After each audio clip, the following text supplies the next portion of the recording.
It's very nice to see so many of you have turned up for this non-division-oriented session. Maybe it was the title that took your fancy. Yeah? Geofluids, the bringers of change. Obviously inspired by one of the great composers, Gustav Holst. Maybe you've seen these things, Mars, what was it? Mars, the bringer of war. And here we have geofluids, the bringer of change. So what is it we're actually trying to do here? I think you may have seen in your notes, in your notes for the meeting, that this is actually a session that's organized by several groups. One of those is the one I'm associated with, that's ICDP, so the International Continental Scientific Drilling Program. The second group is the Deep Carbon Observatory. And then the third group, it's actually 6 divisions from EGU. They all allowed us to push this program through so that you're able to hear today 6 talks, 6 invited talks, that cover the whole spectrum of geofluids. High temperature, low temperature, organic fluids, inorganic, pure research looking at different processes, maybe biologically mediated, but also applications as well. We're looking at the formation of mineral deposits and utilizing also fossil fuels. So we've got quite a good selection of talks. Hopefully you'll be able to stick around for the whole meeting. I should really introduce Craig Chiffries. Are you going to stand up, Craig, just briefly? So he'll be co-chairing this, the first 3 talks. And then after the coffee break, he'll take over introducing our speakers. So let's, without further ado, move on. Let's move to this first speaker. I'm not going to give a long introduction. The title of his talk is up there. I'm talking about John Eichelberger from the University of Alaska in Fairbanks. John? And the way we've organized it is 27 minutes, plus or minus, and then 3 minutes discussion. So you've got ample opportunity to throw in some good questions. Thanks, Brian and Craig and Chris for, I don't think I've ever met Chris, for putting this together and inviting me. I hope I won't repeat too much of what you've heard before in my song and dance. I'm actually doing a dangerous thing.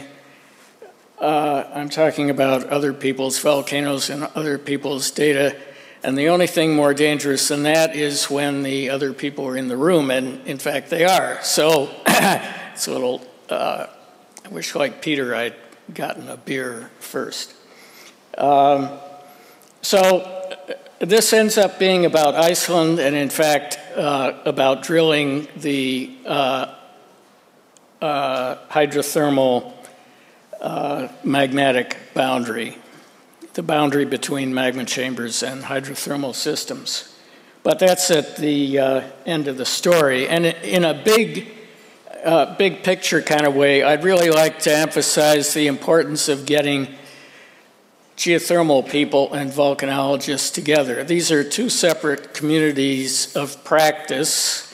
That's an oft-used term, that have evolved largely separately, but now drilling is bringing their worlds together. And the time has come when volcanologists need to look at what's going on just above the magma chamber, very close, in fact.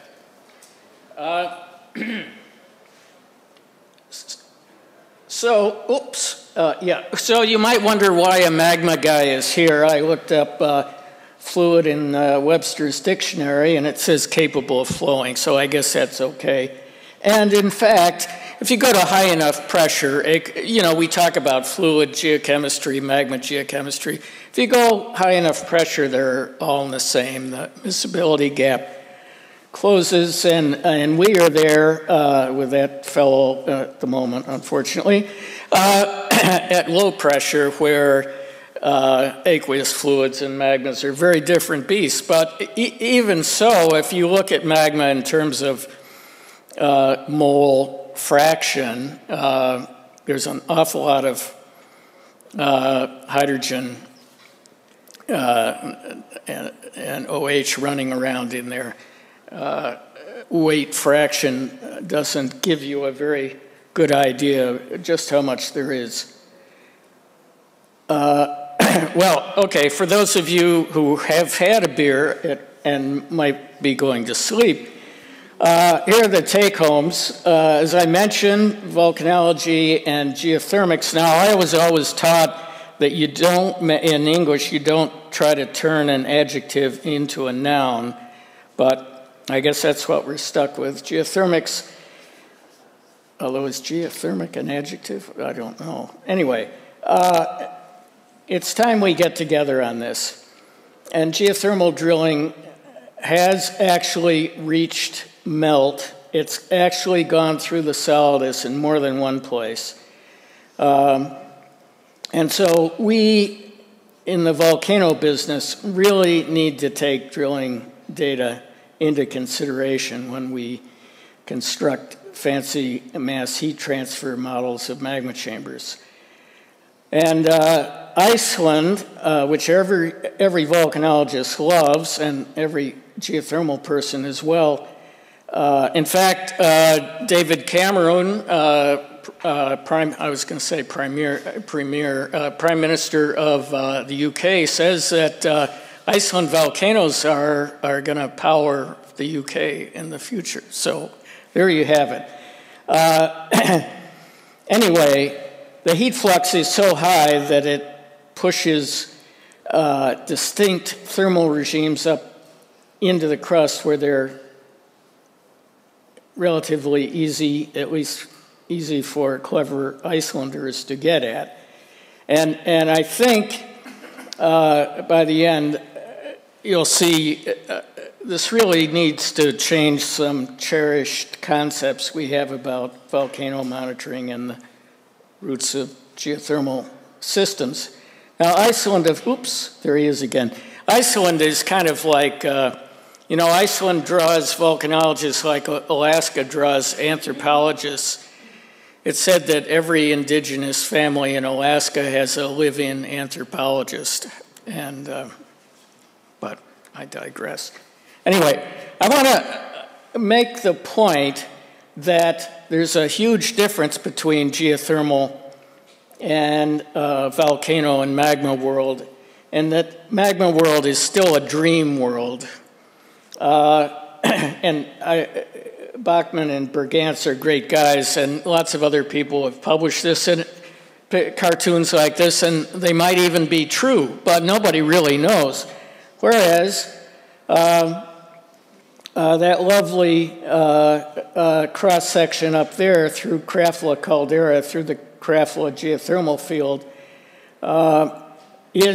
I mean, that's reality. There are tons of boreholes. Those are actual measurements. It's not just somebody's nice idea.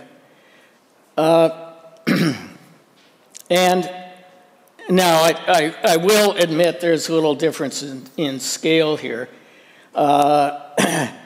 So that really is fine scale in Krafla Caldera. And there is a little bit to go on in Long Valley Caldera because there was a drill hole drilled right in the middle of it, and it was 100 degrees Celsius, making it, at 3 kilometers, making it one of the coldest spots in the Basin and Range province. Now, that's not to say that it doesn't look like that. If they'd gone a little farther, it wouldn't look like that temperature profile on the left, which is also from Krafla. Well, the basics, which some of you know better than I. Iceland is bimodal. It's about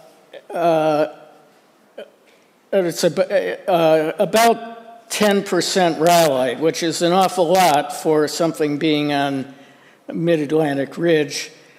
Volcanism occurs primarily as central volcanoes with calderas distributed along rift structures. Rhyolite is associated with the calderas, and has the same oxygen isotope signature as hydrothermally altered basalt. Now, a stable oxygen isotope guy assured me that to a first approximation, rocks are oxygen, and therefore it's very hard to change the oxygen isotope composition after you, to something different from its source. And this is why the igneous petrologists are able to eat, sleep, and breathe rocks, because they're mostly oxygen. Okay, and this is, here's a depiction of this by Will Felders. It's just the rift zones, and those circles are the central volcanoes where most of the action is. So, given the lack of silicic continental basement or intermediate members of a liquid line of descent, the easiest way to explain the rhyolites are the result of a two-stage process: hydrothermal alteration of basalt, then heating and partial melting to yield rhyolite. And there are a ton of people, not just non-Icelanders, who've waxed eloquent on this theme. Well, how do you make a caldera? Well, you got to have a bunch of magma coming up, enough to sustain some kind of pocket of magma. Otherwise, it'll cool between pulses. And so there you have it. Now, at Krafla, the evidence is that there's a pretty good-sized basaltic magma reservoir at about 7 kilometers depth. Well, if this reservoir shoots off dikes, which it clearly does, and sometimes erupts, then you end up with a volume deficit, and so you get subsidence over the reservoir. So you basically accumulate older erupted materials, or in some case intrusions, and you they're dropping down into the magma chamber, so you can reheat and partially melt them.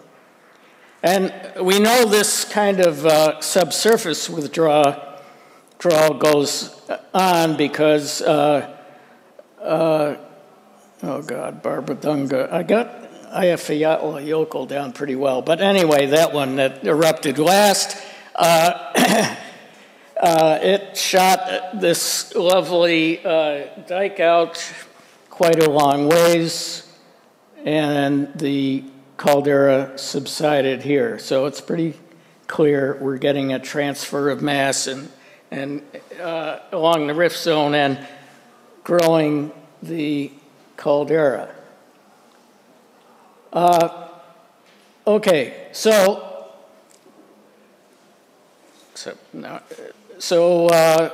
now we've got a way. Come on.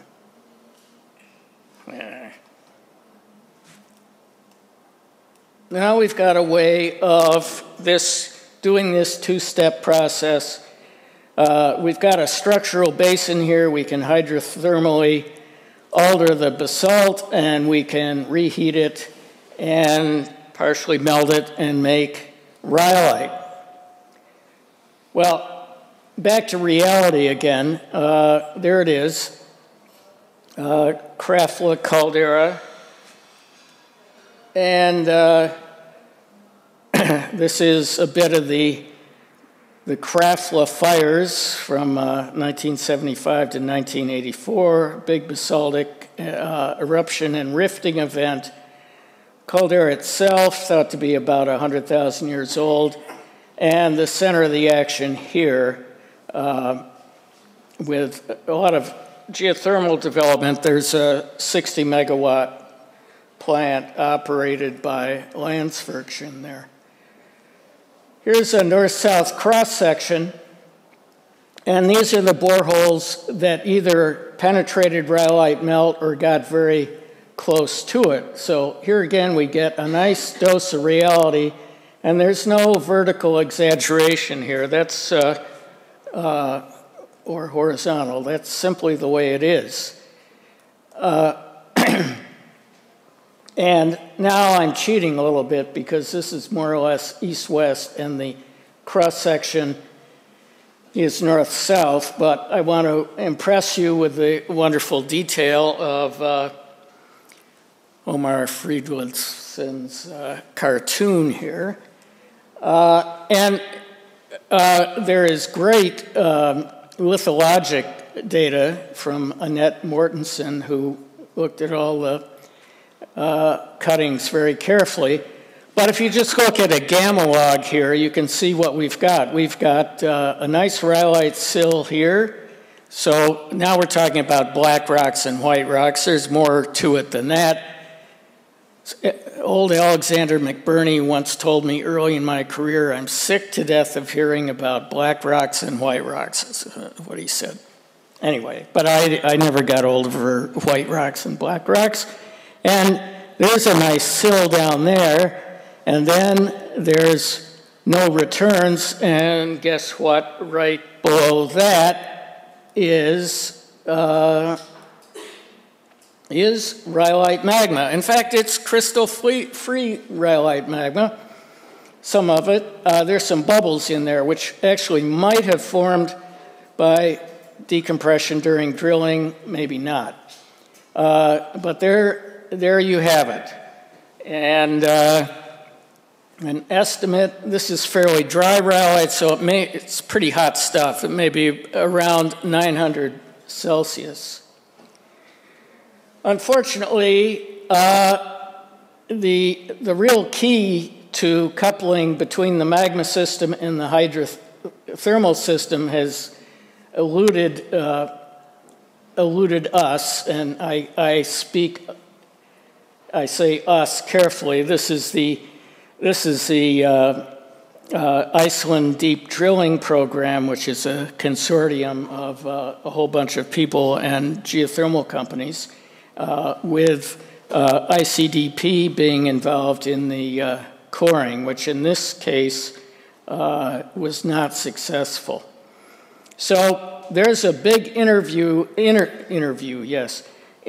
here, 30 meters without any returns, and then, to make a long story short, the bit got stuck and magma actually flowed up the hole some, and when they got the bit loose, they got some chunks of material out, and that's where these chips of rhyolite and also partially melted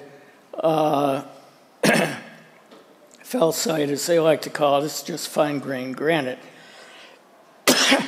One would expect in a fantasy world that a volcanologist would draw some partially crystallized rhyolite here, but there are no samples of partially crystallized rhyolite.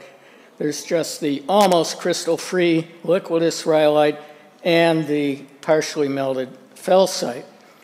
Well, what's so surprising about this? Well, so within less than 30-meter depth interval, you go through the brittle ductile transition, the granite solidus to the granite liquidus. Pretty amazing. And it could be much less than 30 meters. Geodetic and seismic monitoring of the volcano, beginning with the Krafla fires, rule out introduction of a new shallow intrusion, it would seem. And it's not possible to make the intrusion so small as to be undetectable without making it too small to exist. There's no geophysical data have been interpreted as indicating magma shallower than about 3 kilometers. Of course, we all know that geophysicists come with huge error bars, so maybe they're in the right ballpark there. Heat loss from the margin of this body is incredible. The borehole delivered sustained power output of 100 megawatts thermal. So how could you have the top of the magma body right next to a much cooler hydrothermal system and not having crystallization going on? Well, there has to be crystallization going on. Either it must be very large, which violates point number 4, or very new, which violates point number 2 and 3. And there's another thing. Krafla has erupted only basalt, except perhaps a tiny bit of rhyolite pumice and a little phreatic explosion a few hundred years ago during the last 10,000 years. And it's a great article of volcanological faith that eruption products give us a view of what's under a volcano. Well, you'd think that if there was rhyolite magma 2 kilometers under a volcano, it would have popped its head out sometime in the last 10,000 years, but apparently not. And lo and behold, the magma wall rock contact is exceptionally permeable. How can that be? Because it's clearly should be in the ductile regime. Well, first of all, never believe geophysicists when they're talking about magma. The test of whether they found magma is whether the reviewers of their manuscripts agree with them or not. This is different from drilling for oil. I'm sure Mr. Trump doesn't mind betting on a geophysically defined oil target to drill there, but I don't think that he would bet on a geophysically defined magma target. Of course, I'm sure he doesn't know what magma is, but that's another matter. Anyway, and another thing, the silicate liquidus is compositionally dependent, and in the granite system, the liquidus and the solidus can actually be the same. So there's no great violation in having rock with a little bit of melt and rock that's all melt right together. Now, there is a sneaky way of getting this stuff in there, and that is that the data are insensitive to local rearrangement of materials. So you could have, if this separation of melt from crystal residue is going on near where this rhyolite ends up, then you can probably gradually sneak this stuff in and then accumulate a rhyolite reservoir without even very clever geophysicists detecting it. And the other thing, which Don Dingwell is prone to remind us in every talk, is that the brittle ductile transition is strain rate dependent, like silly putty. So, and if you've got extreme thermal gradients, that is rapid cooling, you're going to have high strain rates. So you can have fractures at high temperatures where you would normally think this stuff would just be ductile. So what I think one can suggest is rhyolite melt is continually forming and accumulating by partial melting of old hydrothermally altered basalt within the basalt-fired Krafla Caldera crucible. And this melt accumulation or magma body is stable so long as it's not directly intruded by basalt during a rifting event, as happened next door. There is an interesting paper by Carley et al.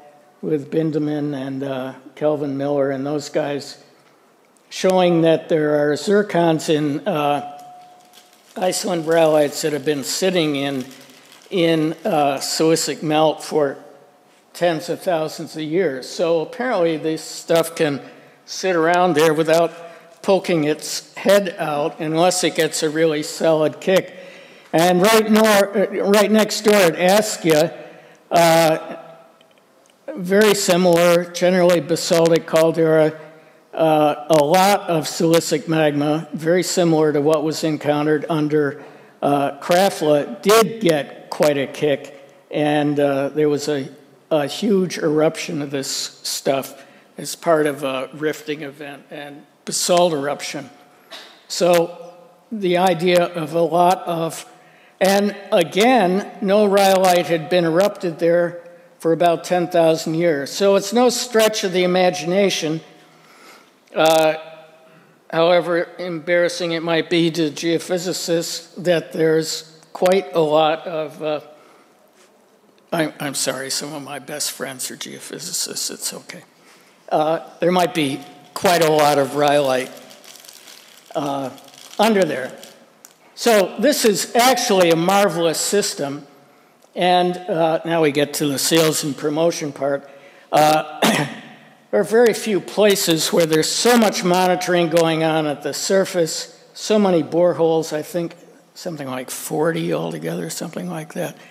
Tremendous three-dimensional data of this system, and complete section from 900 Celsius liquidus rhyolite to the very cold surface of Iceland.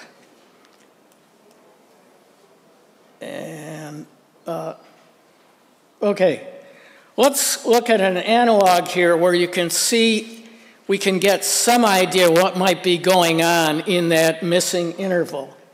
And you might think of this as a caldera. Here's a pit crater that filled in 1959 with basaltic lava to a depth of 100 meters, and it's been repeatedly drilled, and so the growth of the crust on it has been tracked. And here's a familiar looking, little funny thing there, a familiar looking temperature profile, isothermal at low pressure boiling, and then all of a sudden, within a few meters, you get up to magmatic temperature. Well, the growth of the crust is really a proxy for the power output of this thing. And with this or a magma chamber, you would have, crystallization would be growing an insulator on this body. So the rate of heat loss would trail off like that. But it doesn't. The crust grew at a linear rate. In other words, sustained power output. Well, why is that? The reason is that there's basically a conductive zone that's propagating down into the melt zone, and it's being driven down by thermal fracturing at the tail end, which is then removing the thermal energy and forcing crystallization of the melt.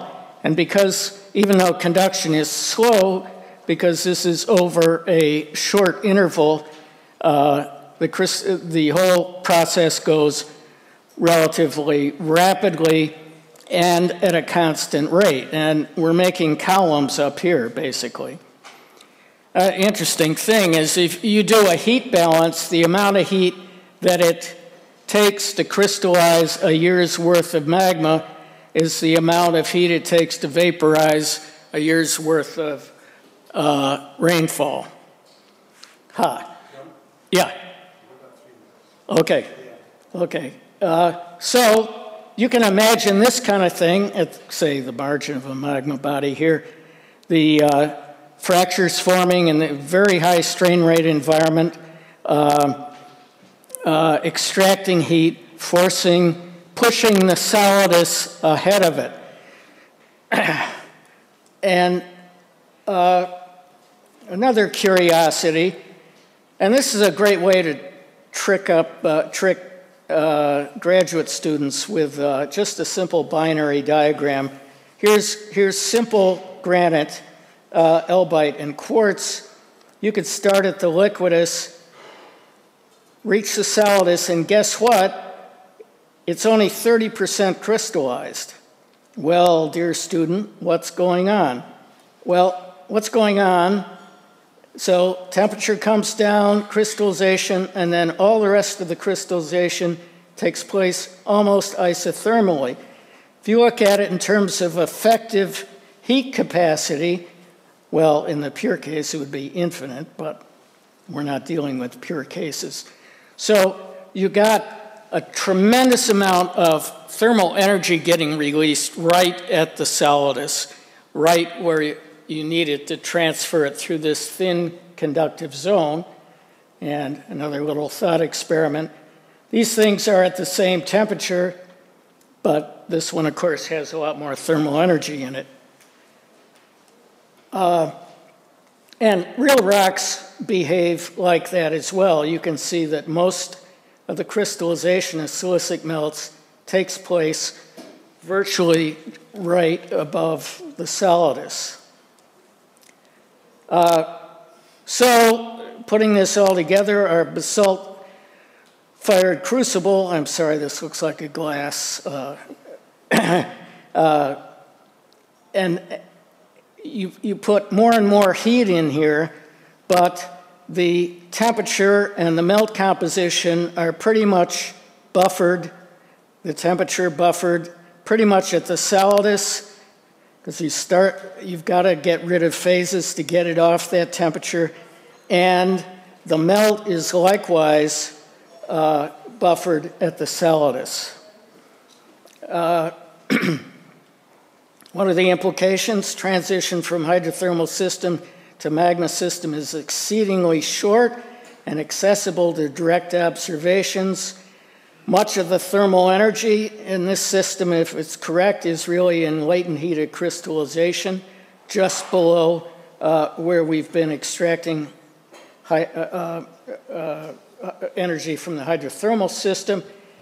And current methods of magma detection and volcano monitoring are unreliable and should be tested against subsurface reality. So clearly we have to go back, and if we continue to convince ICDP that we know what we're doing, we're going to core this interval when our geothermal company drills the next hole to almost magma. There's nothing to this. This is done in, yeah, okay. We're wrapping it up. This was done nicely in Kilauea-Iki.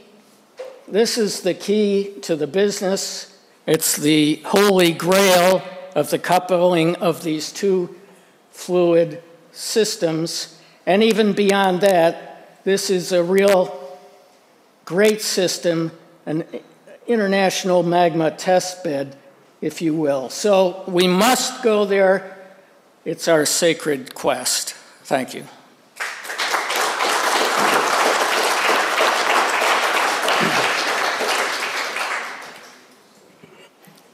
We're really run out of time. Sorry.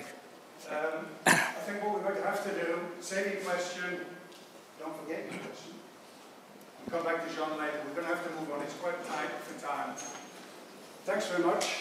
Let's move on to the next speaker now. We're now moving on to Peter Kellerman. And Peter's going to be telling us about subduction zones and the deep carbon cycle. So you're from, I guess, Columbia University. Here it comes. Hello, everybody. And I just want to thank the conveners of this session for the kind invitation to come. And I'm very happy to be at my first EGU. I'm sorry that it's my first. So I'm going to present results from a paper that came out last year that I wrote with Craig Manning, and that was a result of Craig's sabbatical at Columbia University, and we decided to review carbon fluxes and subduction zones, and some of it was a big success, and some of it was reinventing the wheel. Good. So first we'll look at inputs, and I won't really discuss ridge and ocean island volcano output to the atmosphere and the hydrosphere, but we'll briefly look at input fluxes from subducting sediment, subducting oceanic crust, and subducting upper mantle. The story on the oceanic crust is very simple. Alton Teagle wrote a really good paper on this in 1999. There's been a lot of data gathered since 1999. We went through it all very carefully, and we came up with exactly the same number for the bulk CO2 content, carbon content of the subducting oceanic crust. So I'll just go on. There's lots of detail here, but some things went up, some things went down. The average didn't change. Sediment, again, we pretty much defer to Terry Plank, who's recently updated her global compilation of subducting sediment compositions. I'll just mention that organic carbon in turbidites and clay rocks has probably been underestimated. Terry didn't have access to a lot of data on this. We've got big, thick sections of pelagic clay and turbidites being subducted with not a lot of information on the organic carbon concentration in those rocks. So we could maybe take the upper bound on the amount of carbon in subducting sediments and raise it up a little bit. Here's something where we actually made a contribution, but it wasn't very important. We have a bunch of analyses, mostly from ODP and ODP, of carbon concentration in peridiotites that are at and near the seafloor. And here they are as a function of depth. If you really looked hard at this data and believed it, you'd say the carbon content of the altered peridiotites on the seafloor is increasing with depth, which of course can't be right. But anyway, there's no obvious trend with depth. And quite a bit of CO2, around about a few tenths of a weight percent of CO2 in these rocks. Here's this, you can see this very systematic trend here where we plotted a linear fit on a logarithmic diagram. And of course there's not a systematic trend in here, but we're going to say that we, with some bounds, we kind of understand the amount of carbon in these rocks as a function of the amount of serpentization they've undergone and the amount of alteration and interaction with seawater that they've undergone, and we can relate those two things. So that flux, there's about 10% altered peridotite on the seafloor at slow-spreading mid-ocean ridges, and that material is subducting, but it doesn't add really significantly. It's about a tenth of the carbon flux from subducting oceanic crust, so it's not a huge thing. But on the other hand, there is this idea that serpentization and alteration of peridiotites is ongoing at the outer rise and subduction zones. There's a little bend in the seafloor before the stuff goes down, and faults reaching into the upper mantle, and observed seismic velocities here in this strike parallel seismic study of Van Abendonk et al. In GQ did 2011. They've taken the P-wave velocities, submoho P-wave velocities, and converted that through various assumptions into an inferred extent of serpentization. And you see there's quite a bit of serpentization extending down about 10 kilometers into the subducting plate. So, this being a review paper, we can assume that that's absolutely typical for all arcs worldwide, and we can use our function relating the amount of carbon in altered peridiotites to the amount of serpentization in altered peridiotites, and tell you that the subducting flux of carbon in altered mantle peridiotites is somewhere between 5 and 15 megatons of carbon a year. So that's actually a useful new constraint, maybe. So comparing to this to, imitation is the most sincere form of flattery. And so we're going to compare our numbers to Dasgupta and Hirschman, this nice review in EPSL in 2010. And so I've sort of highlighted things that are a little different. They actually used ODP results from the Galicia margin ophicalcites to estimate what might be the carbon flux in subducting altered peridiotites. That was surely too high. So we're down by a factor of 6 to 3 or 2. The crust we feel is tightly constrained. We're not quite sure where this big number, 61 megatons of carbon per year, came from. Sediment goes up a little bit because of organic carbon, the upper bound. And so the total is a little bit more tightly constrained and a little bit lower than the Dasgupta and Hirschman estimates. Okay, so now we're going to look at fluxes in the subduction zone itself. Take a look at real low temperature systems, which turns out to be a waste of time, as everyone before us already knew. And then we're going to look at higher temperature fluxes in the subduction zone and where carbon might be going in the hanging wall. So this is the whole review was kind of motivated by observations from Oman, which are going to turn out to be irrelevant, but I'll tell you about them. So here's hydrated mantles, partially serpentinized peridotite overlying metasediment on the basal thrust of the Samea ophiolite in Oman. And there are these layers of listenite, fully carbonated mantle, magnesite, quartz, and chrome spinel. And on this mountainside, this one's about 20 meters thick, this one's at least 200 meters thick. There's a gigaton of carbon in this mountain. And so that's pretty cool, right? So had the realization, people like to argue endlessly about what is the tectonic setting that forms ophiolites, and we don't really know. Most of them are surely not normal mid-ocean ridges. But it is the case, right, that ophiolites are the hanging wall of subduction zones. So we can go to the soul of ophiolites and look at mass transfer in the leading edge of the mantle wedge.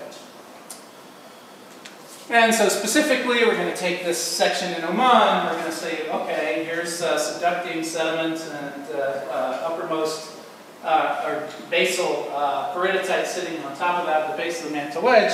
And what can we learn about mass transfer in this interval?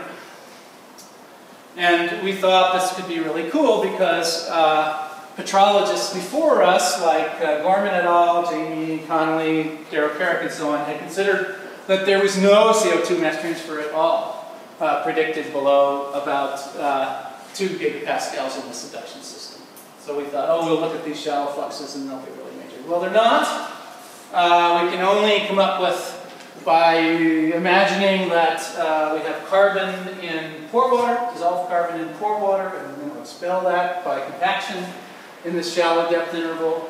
And then there's the smectite to illite transition, which in a pure clay rock involves giant amounts of water, and we can dissolve more calcite and whatnot in that. Still 5% to 1 megaton of carbon per year, just not a real significant number. Okay, then we'll look at this. It's widely believed that the leading edge of the mantle wedge here is a zone of serpentinization, and we're just going to go ahead and use our observations from partially serpentinized mantle peridotites on the seafloor to try and get some kind of guess of how much carbon might be in this cold nose. And if this number were truly significant, you could ask me a lot of hard questions about why I think the seafloor is like the mantle wedge, but it's not a big number. So we'll turn that into a right triangle. We know what this area is then. Seismologists seem to agree that it's between 15 and 30% serpentinized. We can use our relationship between the amount of serpentine and the amount of carbon to turn that into a carbon concentration, and again, get very small numbers, 0.2 to 1 megaton a year of carbon stored in the cold nose of the subduction zone. All right, so why am I standing here? So the interesting stuff starts here. Craig Manning and his colleagues have done enough experiments now on high pressure solubility of calcite in aqueous fluids, and working with smart people like Dimitris Virgensky and Everett Schock, they've parameterized this in a hopefully thermodynamically correct manner, and they're willing to predict carbon solubilities in calcite or aragonite saturated aqueous fluids as a function of pressure and temperature, and that's what you're looking at here. So these isocleths are for ppm carbon in that system as a function of pressure and temperature. And you can see that as we go diagonally across this diagram, there's a 1,000-fold change in the carbon solubility in aqueous fluids. So we didn't see a lot of action down here, but we might expect to see a lot of action up there. All right, so here's a bunch of subduction geotherms. I'll make this so it's less like spaghetti in a second. But you can see the slab tops in solid lines here for... What happened to Chile? What went over there? The solid lines are for the slab tops, heating up a lot as you get to the tip of the convecting mantle wedge. For Chile, the Aleutians, and Kermadec. So this is kind of a hot, intermediate, and cold set of geotherms from Syracuse et al. And you can look at the base of the oceanic crust, the uppermost mantle, the MOHO temperature, much more just simple diagonal lines across this diagram at the base of the oceanic crust. So that's too hard to look at. So let's just look at the Aleutians.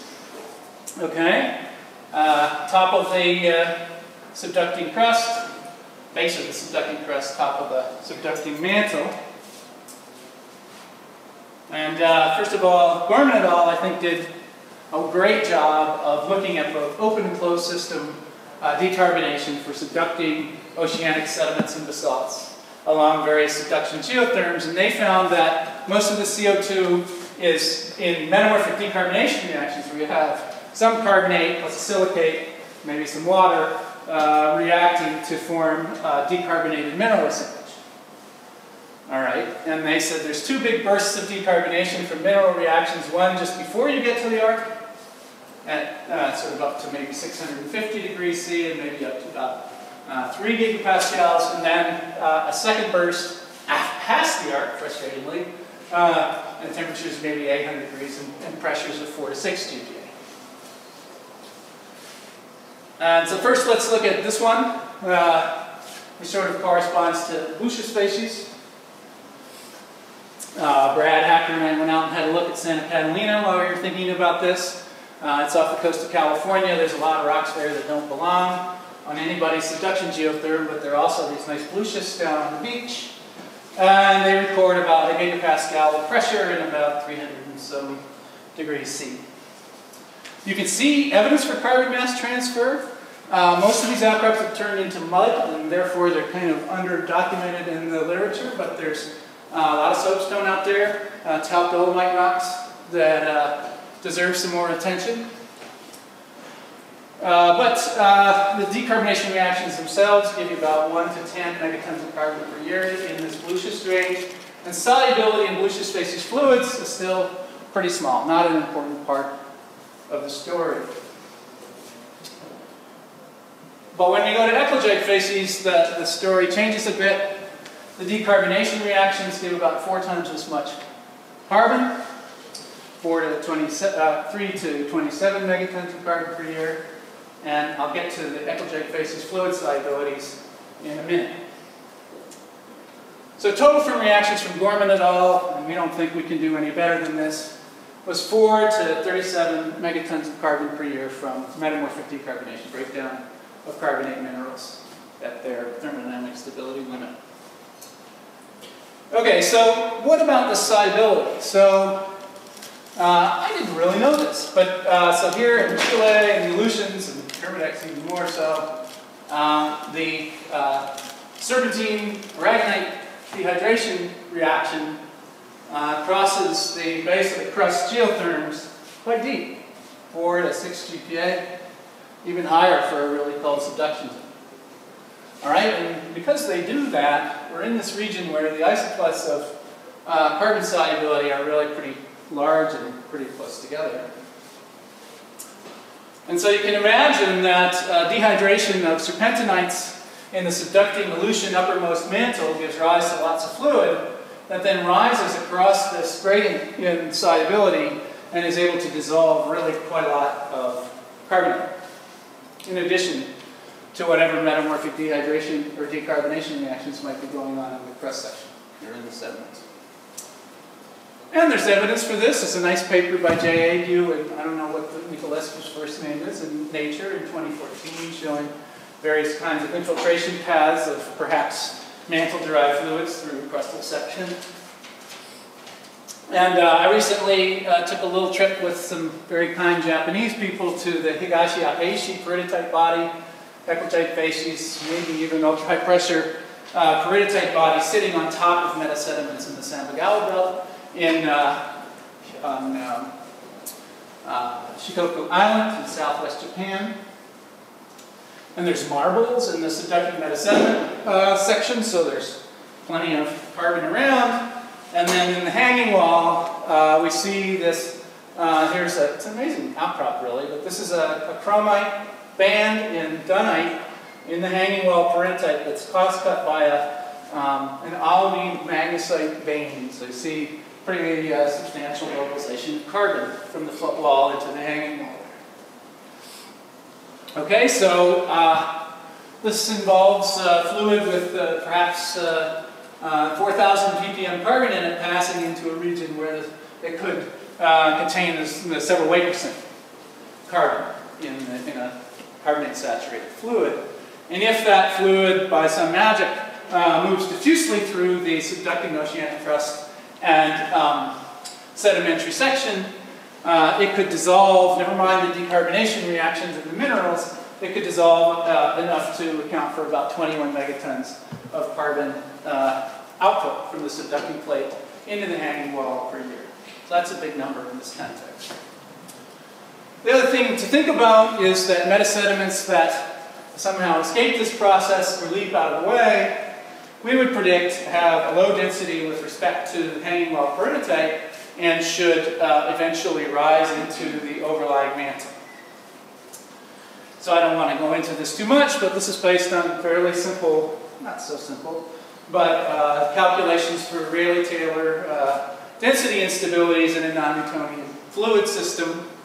And so here we've, for sediments that are about 150 kilograms per cubic meter, less dense than the overlying peridotite, we've looked at the buoyant layer thickness and the temperature, basically the viscosity, and contoured it in terms of the time it takes to form diapirs. And so thick layers form diapirs in about 1 million years if they go over about 600 degrees C. Thin diapirs wait until they might go unstable in 1 million years at about 800 degrees C.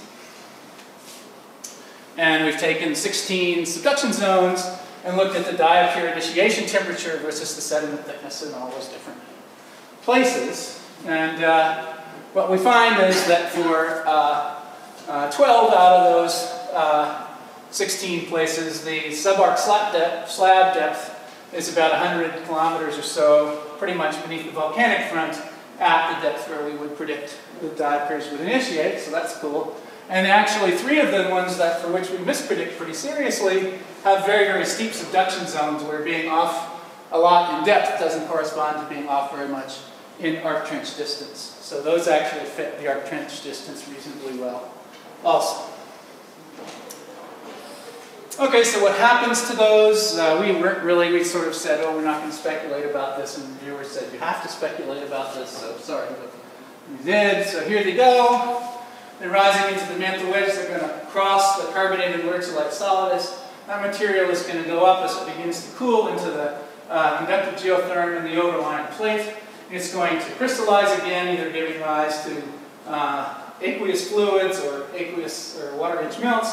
And a lot of that carbonate is going to crystallize out somewhere in the overlying plate. You can see that on this diagram. Here's this fluid going from high temperature to low temperature through the mantle wedge. And you can see it's crossing, dramatically crossing, the solubility isopleths in a down concentration direction.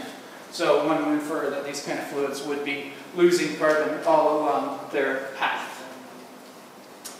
Okay, so just to summarize these fluxes, we can kind of forget about the leading edge of the mantle wedge if you want to, but the amount that you can take out of the subducting oceanic crust is quite substantial. It could be up to almost 60 megatons of carbon per year. And then diapirs can pull off a lot of the subducting metasedimentary carbon as well. Comparing these to Dasgupta and Hirschman, you can see some pretty significant differences. Our upper bound for how much comes out of the subducting plate is almost double theirs and pretty much double every previous review. What we're sending back into the mantle, our upper bound is similar, but our lower bound is nearly 0. This is sort of an upper-lower bound by figuring that the mantle has the same diamond abundance, or abundance of diamonds as kimberlites on average, and that all of the diamonds represent recycled carbon. It's just not an important reservoir in the Earth. So lots more could come out, and maybe very little goes down, again, on time scales of 5 to 10 million years. Future work, we secretly wonder whether the diffuse outgassing estimates that we've summarized in this review are too low. And we wonder why the Deep Carbon Observatory is spending so much money focusing on these tiny pimples of stratovolcanoes when there's vast acres of terrain where presumably CO2 is leaking out at a substantial rate. And that could be in the forearc as well as the back arc. If you want to go read the paper, you can see this long compendium of various kinds of forearc hydrothermal vents and stuff where CO2 is bubbling out of the ground. But the thing that kind of brought us up short, this was an innocent little exercise, misguided exercise to say that what we see in Oman is really important to the global carbon flux, which it's not. And so we didn't really expect to be saying what I'm about to say, but and we think that this high value and this low value are the more likely values, or somewhere in that range, because of the diapers and because of the really substantial solubilities of carbon in aqueous fluids that can recycle carbon in addition to metamorphic decarbonation reactions. So that's troubling, because what it means is that if this system is in balance, then the output from the mantle at mid-ocean ridges and ocean islands is not balanced. Right? But it turns out that that's okay. So, for example, Hayes and Altbauer in this very influential review paper, and more recently, based on noble gas data, Marti et al. Said that it may well be the case that the carbon content in the upper part of the Earth, and I would say the lithospheric mantle plus the crust plus the atmosphere plus the oceans, could have been steadily rising throughout geologic time. And where is it mostly? Well, it's mostly in sediment, of course, but there could be quite a significant budget in the uppermost mantle and in metamorphic rocks in the crust. And so with that, I'm done.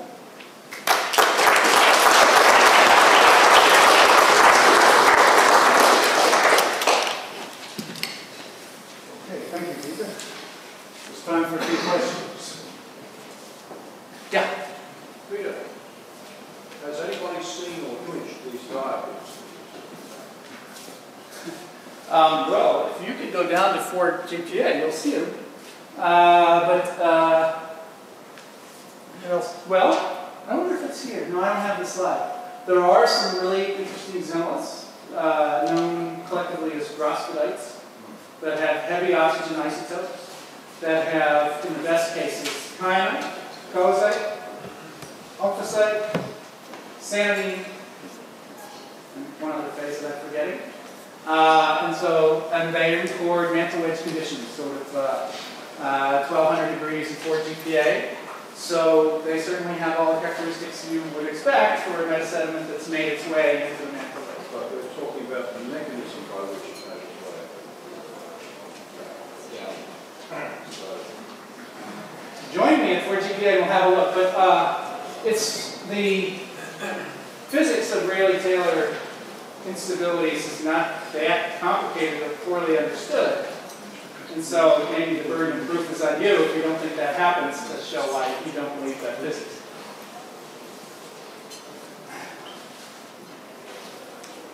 Any more for any more? Yes. Great. Peter, could you sort of speculate on why the aqueous mass transfer was so grossly underestimated in previous considerations of this system?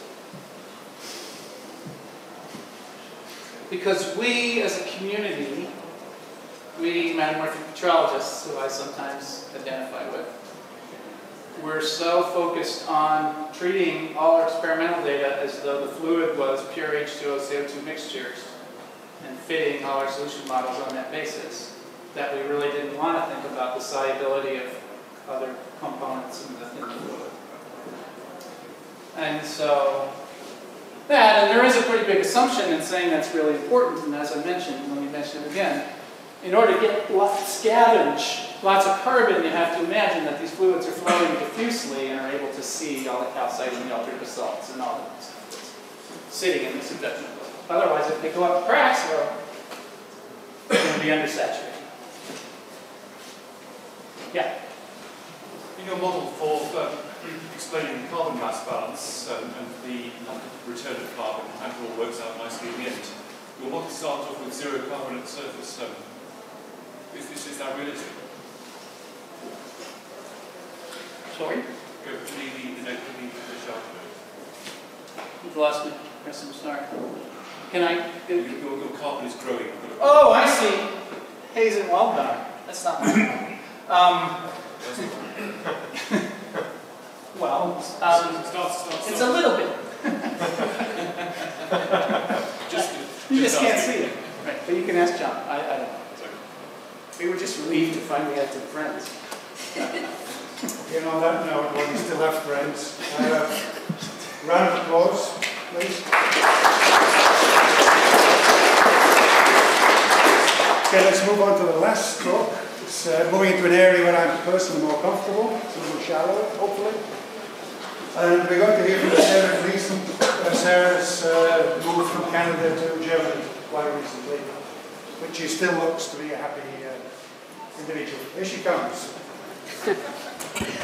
Okay, thank you. Yeah, we're changing scales quite dramatically here, and I'm moving you a little bit closer to the surface as well. So I'm going to talk about some work that we've been doing for the last 5 years in the North American Cordillera. I'm focusing on 2 projects. One project was funded by the Geological Survey of Canada under their TGI-4 program. And the second project is at the Red Dog mine, the Red Dog district, and is funded by Teck Resources and NSERC. So I just want to thank all those wonderful people for letting us do what we love to do. Here I'm going to talk about some massive sulfide deposits in rocks that most economic geologists consider to be the most boring and unexciting rocks on the planet. And those are homogeneous black mudstones. And so a lot of the studies in economic geology have focused on the ore for obvious reasons. And here I give you 3 examples of homogeneous black mudstones. One of them is associated, actually hosts the largest, or the second largest zinc district on our planet. One of them hosts a massive sulfide system that is not economic, and one of them is a shale gas play and has no sulfides associated with it. So the challenge that we face is they all look the same, but one of them is economically very important, and actually it's this one. This comes from the Red Dog district in Alaska. This is an area that has been mined since the late 80s. And thus far, there is just under 30 million tons of zinc has been recovered from this system, and it probably will keep going well into the future. So these are the 2 areas that I'm going to talk about today. The first area I'm going to talk about, focus on for most of the talk, is the Selwyn Basin, which straddles the Yukon Northwest Territories border in Canada. And we'll focus on a couple of the systems there, Tom and Jason. This work was the focus of a PhD study by Joe Magno. And the host rocks here are late Devonian mudstones of the Iron group. And then we'll finish up in Red Dog, so up here in northern Alaska. And the units we're looking at here are in the Kuna Basin, and these are Mississippian rocks. And this is also the focus of a study by a student of mine called Marilee. Marilee is still working on her PhD. So let's just talk about the Selwyn Basin first off. And we're going to focus on the Selwyn Basin because one of the fundamental models about how these deposits form was developed in the Selwyn Basin. So the Selwyn Basin in the late Devonian may have looked like this. It was off the coast of ancestral North America. So we have organic rich mudstones, and the suggestion is that we have a stratified ocean. So at the base of the ocean column, we have H2S, so this is a euxinic system, and then we have some sort of a chemocline, and then we're into normal oxygenated seawater. And the suggestion was that this was the environment in which the hydrothermal system came into. And when the hydrothermal system comes in, it is supposed to, we have hydrothermal fluids carrying lead and zinc up faults.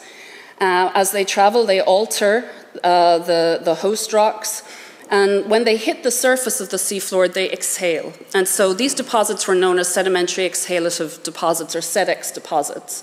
So you get a plume of the hydrothermal fluids. And up here, where the lead and zinc interact with the H2S, you basically get a rain out of sulfide onto the ocean floor. and where this fluid interacts with the sulfate-bearing waters, you get barite. And this model was developed to explain the fact that in the rocks, you ended up with what looked like laminated, bedded or bedded barite, sulfides, and mudstones all together. Oops, wrong way.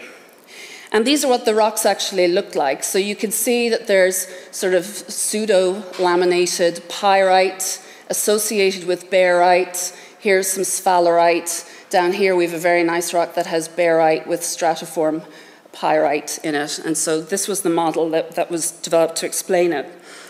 So this model, you have to have this stratified water column, and there is a sort of implicit assumption that we have H2S at the bottom of that water column. So where did that come from? Well, it came from sulfur isotope data that was studies that were carried out by Wayne Goodfellow and co-workers in the 80s. So this is, if you like, the stratigraphy broadly of the Selwyn Basin. These boxes here are the times of carbonaceous mudstone deposition. And here in red are the hydrothermal sulfide events that we see. And the one that we're focusing on is up here in the late Devonian.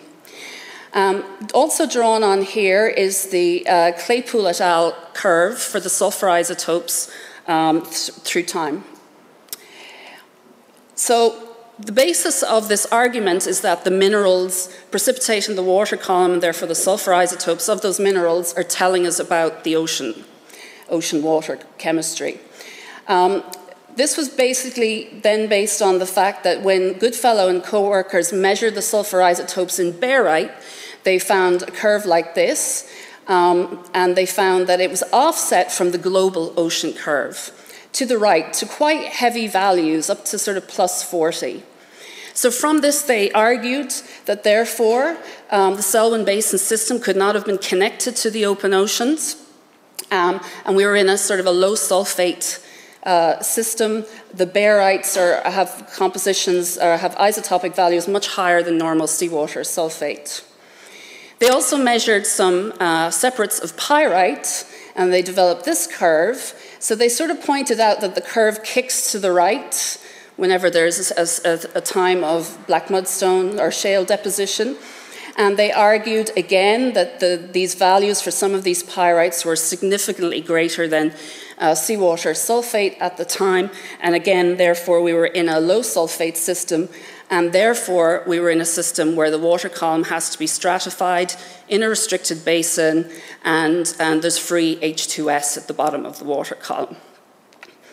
So that was sort of the basis of which this Selwyn Basin model was based.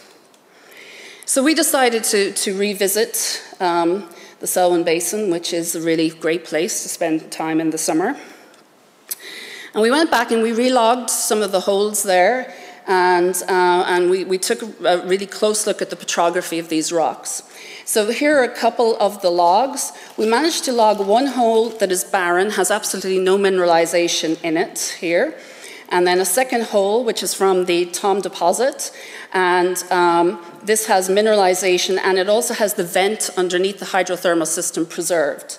So the rocks of the Selwyn Basin, they have pretty high TOCs, up to 5 weight %. They're biosilicious, they're over 70 weight % silica. We have radiolarite beds, and we can actually see radiolarians sometimes preserved in the sulfide zone. We have textural evidence the mineralization is in place into unlithified, partially and fully lithified host rocks. So what do the sulfides look like, or the barite?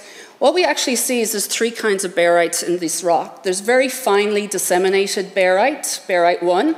Then we have much coarser sort of pseudo-laminations of barite. And then we have areas where it looks like the barite is being remobilized. Sometimes we see barite in veins.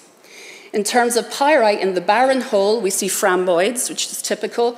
And then we see euhedral overgrowths of pyrite on those framboids. And we are lucky enough that in some areas we actually have barite and pyrite that are in equilibrium and seem to be precipitated together, forming together. So when we look at the actual mineralization, what do we see? Well, we see replacive textures everywhere. So this is sort of typical. We see a vein here that has galena, sphalerite, and quartz, comes up here, and then it basically, if you like, splays out along some permeable lamination. And this area here is blown up, and what we see sphalerite, we see pyrite, we see quartz, and we see barium and feldspars. So we believe the mineralization is not syn-sedimentary. We believe it's replacive and diagenetic. We also see this in the pyrite as well. This is pyrite 3, which is the hydrothermal pyrite, and you can see it's overgrowing framboids, so it's clearly later. So we wanted to do some sulfur isotope work. Obviously, we're looking at quite small phases here, so we decided to do a SIM study. So we did this at the University of Alberta with the help of Richard Stern. We have a small spot size, and this allows us to really get some spatial information on our samples.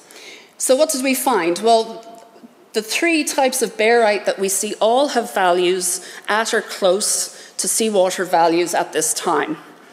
So they're not that different to the seawater. We don't see any of these plus 50 numbers. We see in stage 1 we have barite, and in that stage we also have pyrite framboids that have typical very negative sulfur isotope values.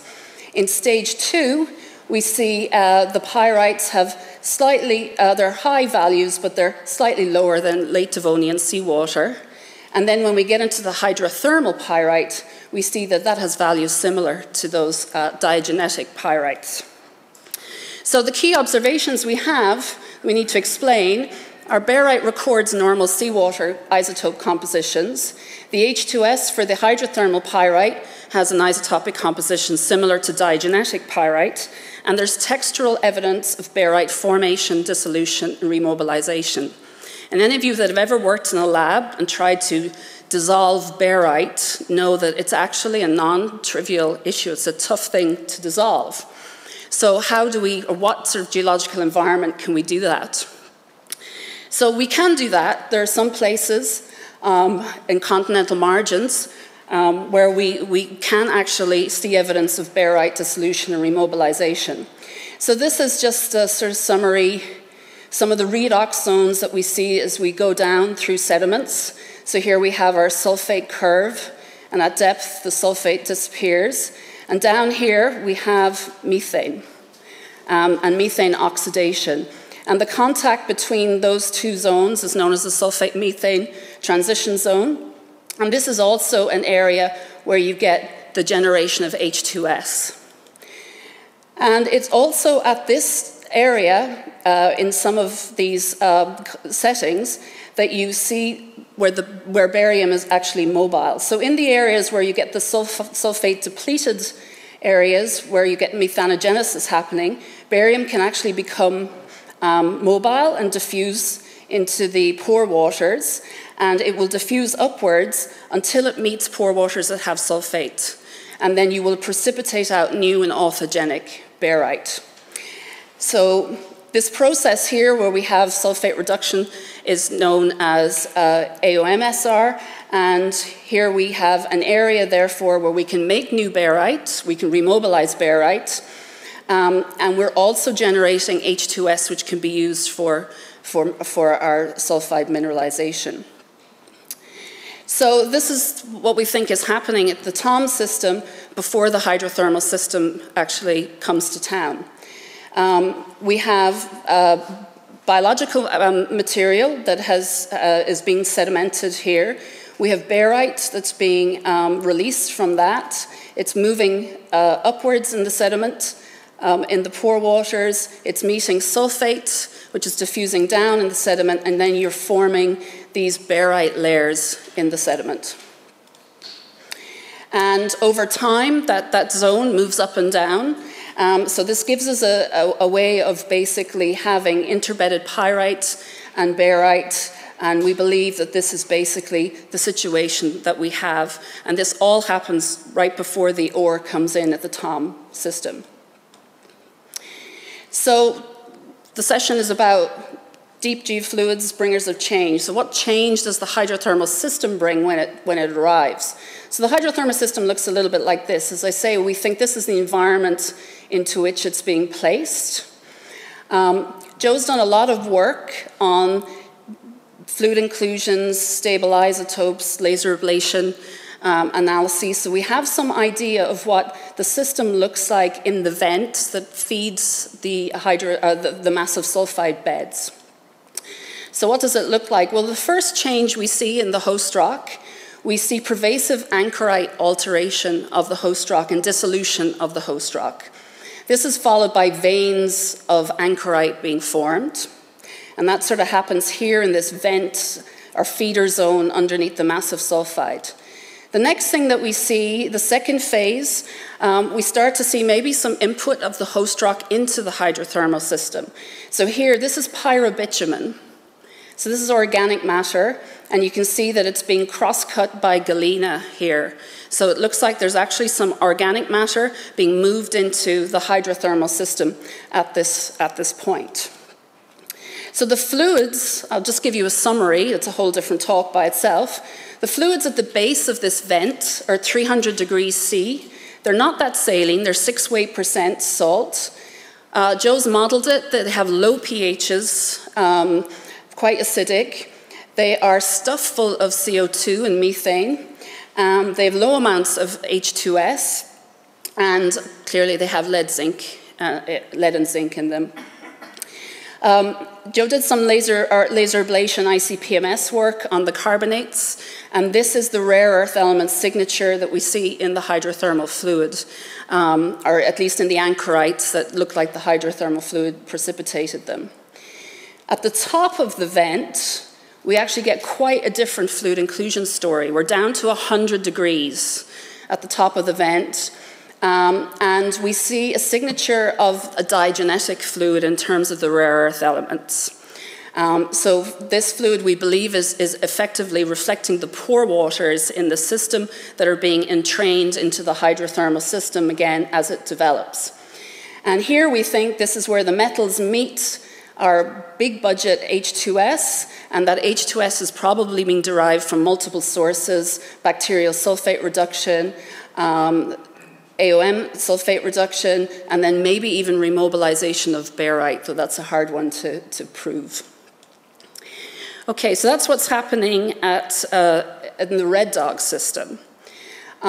So now I wanted to move that's what's happening at Mac Pass. I wanted to move to the Red Dog system. The Red Dog system is different in many ways. For a start, it's a giant ore deposit system. And in this system, we don't know a lot about what's happening underneath because it's in the fold and thrust belt, so we don't see sort of the roots of the system. But we do see some of the effects of the hydrothermal system on the host rock in particular. So this is probably the only sunny day in Red Dog that field season. We don't get the sun much up there. So Red Dog is situated up here, basically very, very far away from anywhere. And this is a very simplified geological map here. And you can see that it's in the Brooks orogeny fold and thrust belt. And the scale here, 4 kilometers, so this is reasonably wide scale. And all these black areas here are mineralization centers, so they're areas where there's known sulfide mineralization. Down here, M is the main deposit, which is a deposit which has been mined out. And then we have Kanayak, which is being mined at the moment. And then all these other areas here are exploration targets or advanced projects. And we're going to focus on one of these, which is the Anorak Advanced Project. So what do the rocks here look like? These are Mississippian rocks of the Kuna Basin. They look a little bit different to the Selwyn Basin. There's still lots of boring black mudstones, but there are also carbonate units in this system that have been interpreted to be carbonate turbidites by sedimentologists. We're still looking at biosiliceous mudstones, and you can still see some radiolarians being preserved in the sulfides. But you have much, much higher organic carbon content in these systems. And elsewhere in the Kuna Basin, there are plenty of examples of phosphorites. So we're looking at systems that also have high phosphorus. So there has been some great work done here by the USGS in the 90s. and the early 2000s. And one of the suggestions by Karen Kelly and co-workers was that the ore at the Red Dog system may actually be preferentially replacing these carbonate systems, or carbonate beds. And she said that possibly also maybe there is some barite replacement going on here.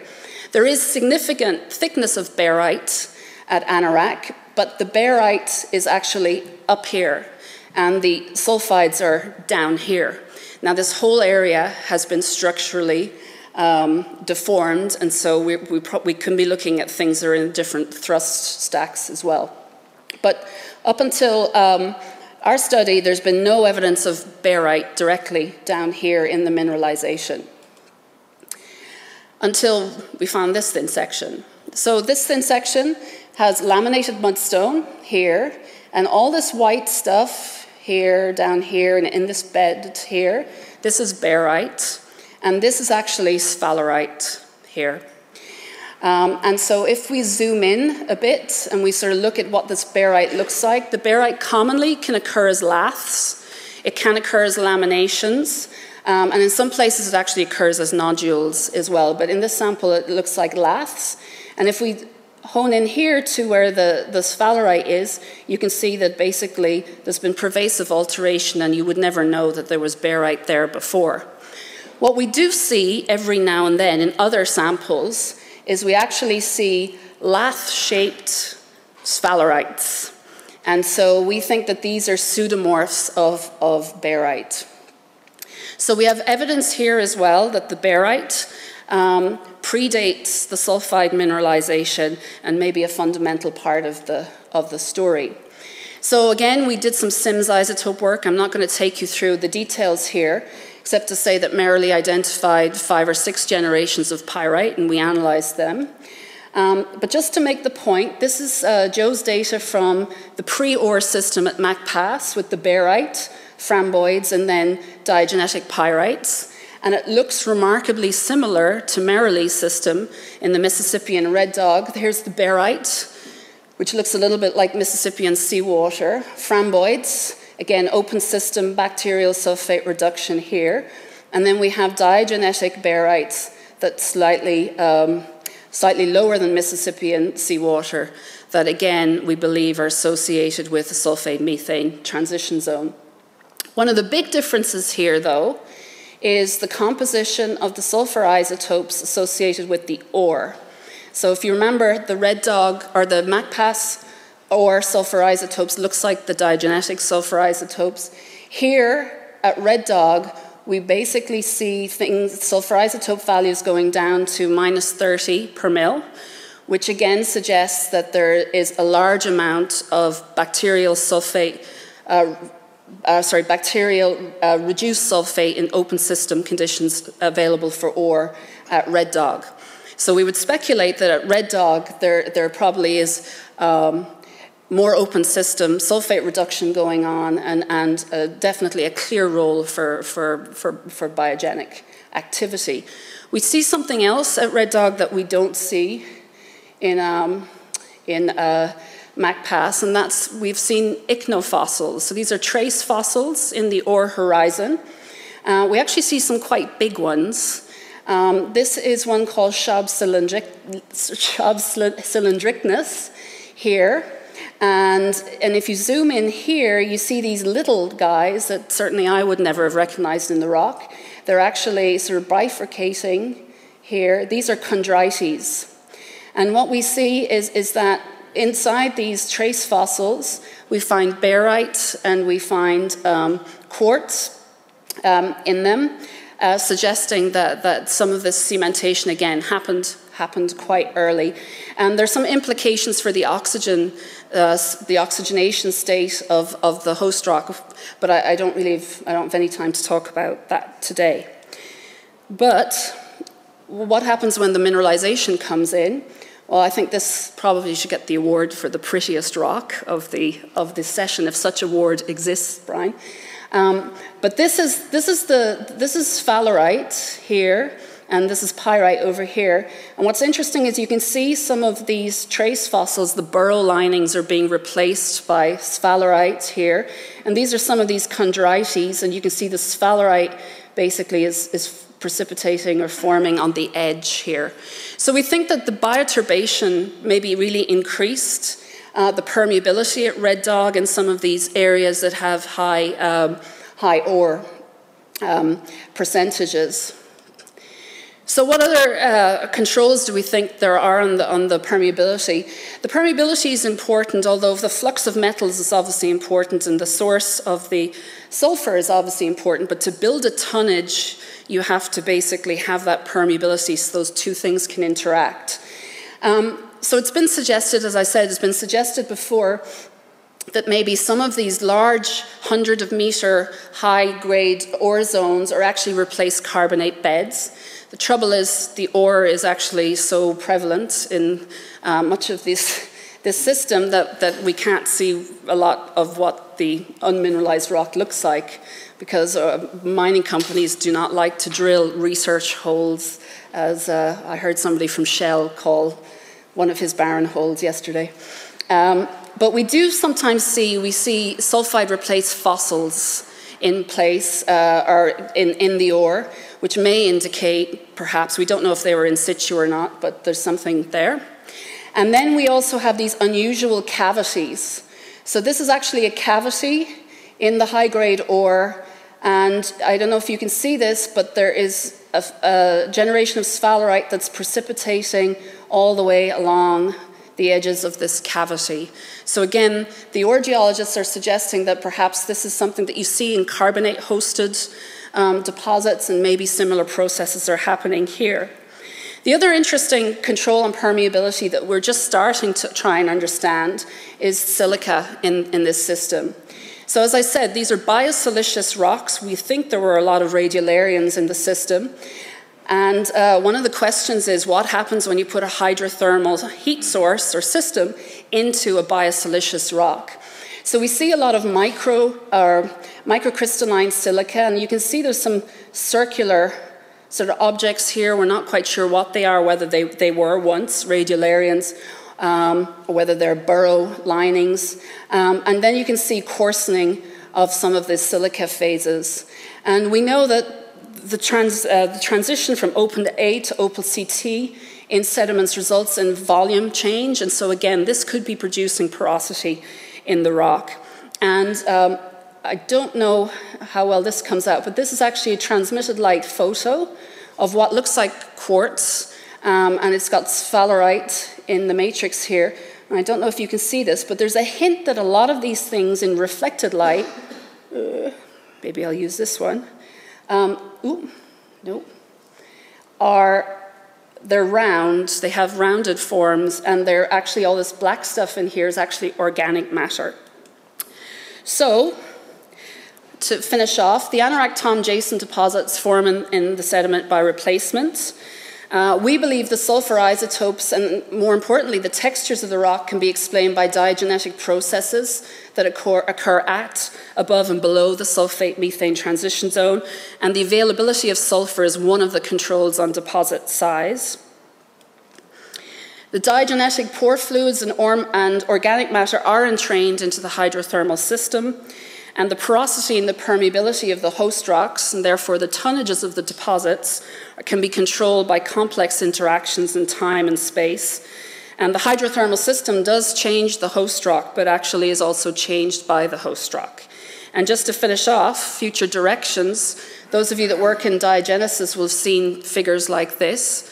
One of the questions is really, what happens to diagenetic processes proximally and distally to a hydrothermal system, and through time, when you put a hydrothermal system in there, and can we use that in some ways to vector towards hydrothermal systems? Thank you.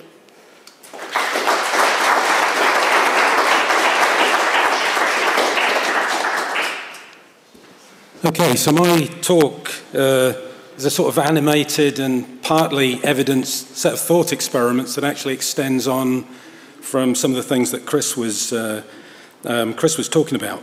So, okay, so extracting energy from petroleum reservoirs at large scale without CO2 emissions, is it possible? And if it's possible, is it actually desirable?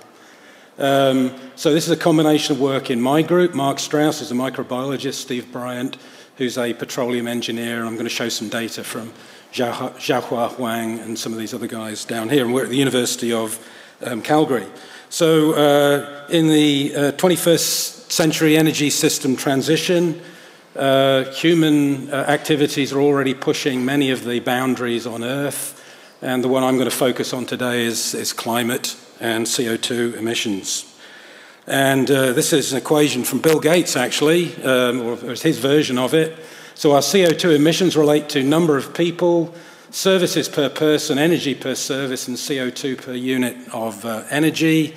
And obviously, the only thing that we can move towards zero, really, is this CO2 per unit energy. So we need the energy, but we really don't want the CO2 emitted to surface. So if you look, this is McGlade and Eakins' paper in Nature, looking at if we're actually serious about a good shot at a 2-degree target at the end of the century, then what this says is actually if we look at the fraction of proven oil reserves, for example, or other fossil fuel reserves, then most of our reserves are unburnable if they emit CO2 to the surface atmosphere. So in Canada, you're looking at kind of, 3/4 of Canada's trillions of barrels of oil are unburnable, producible, unburnable in the classical sense.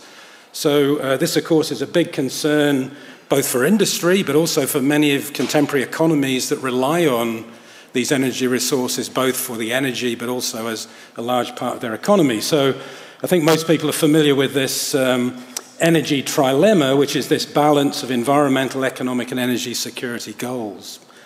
And limiting fossil fuel production, which is desirable from a climate perspective, but has serious implications for development and energy production.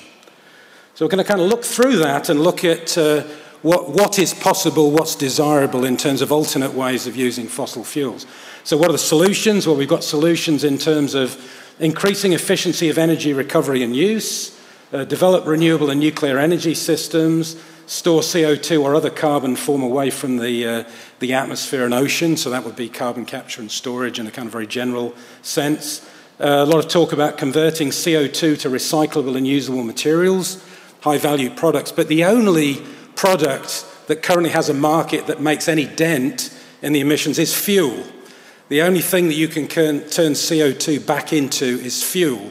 You can't make 35 gigatons of plastic washing up bowls or motorcycle helmets. Fuel's the only thing you can sensibly convert to.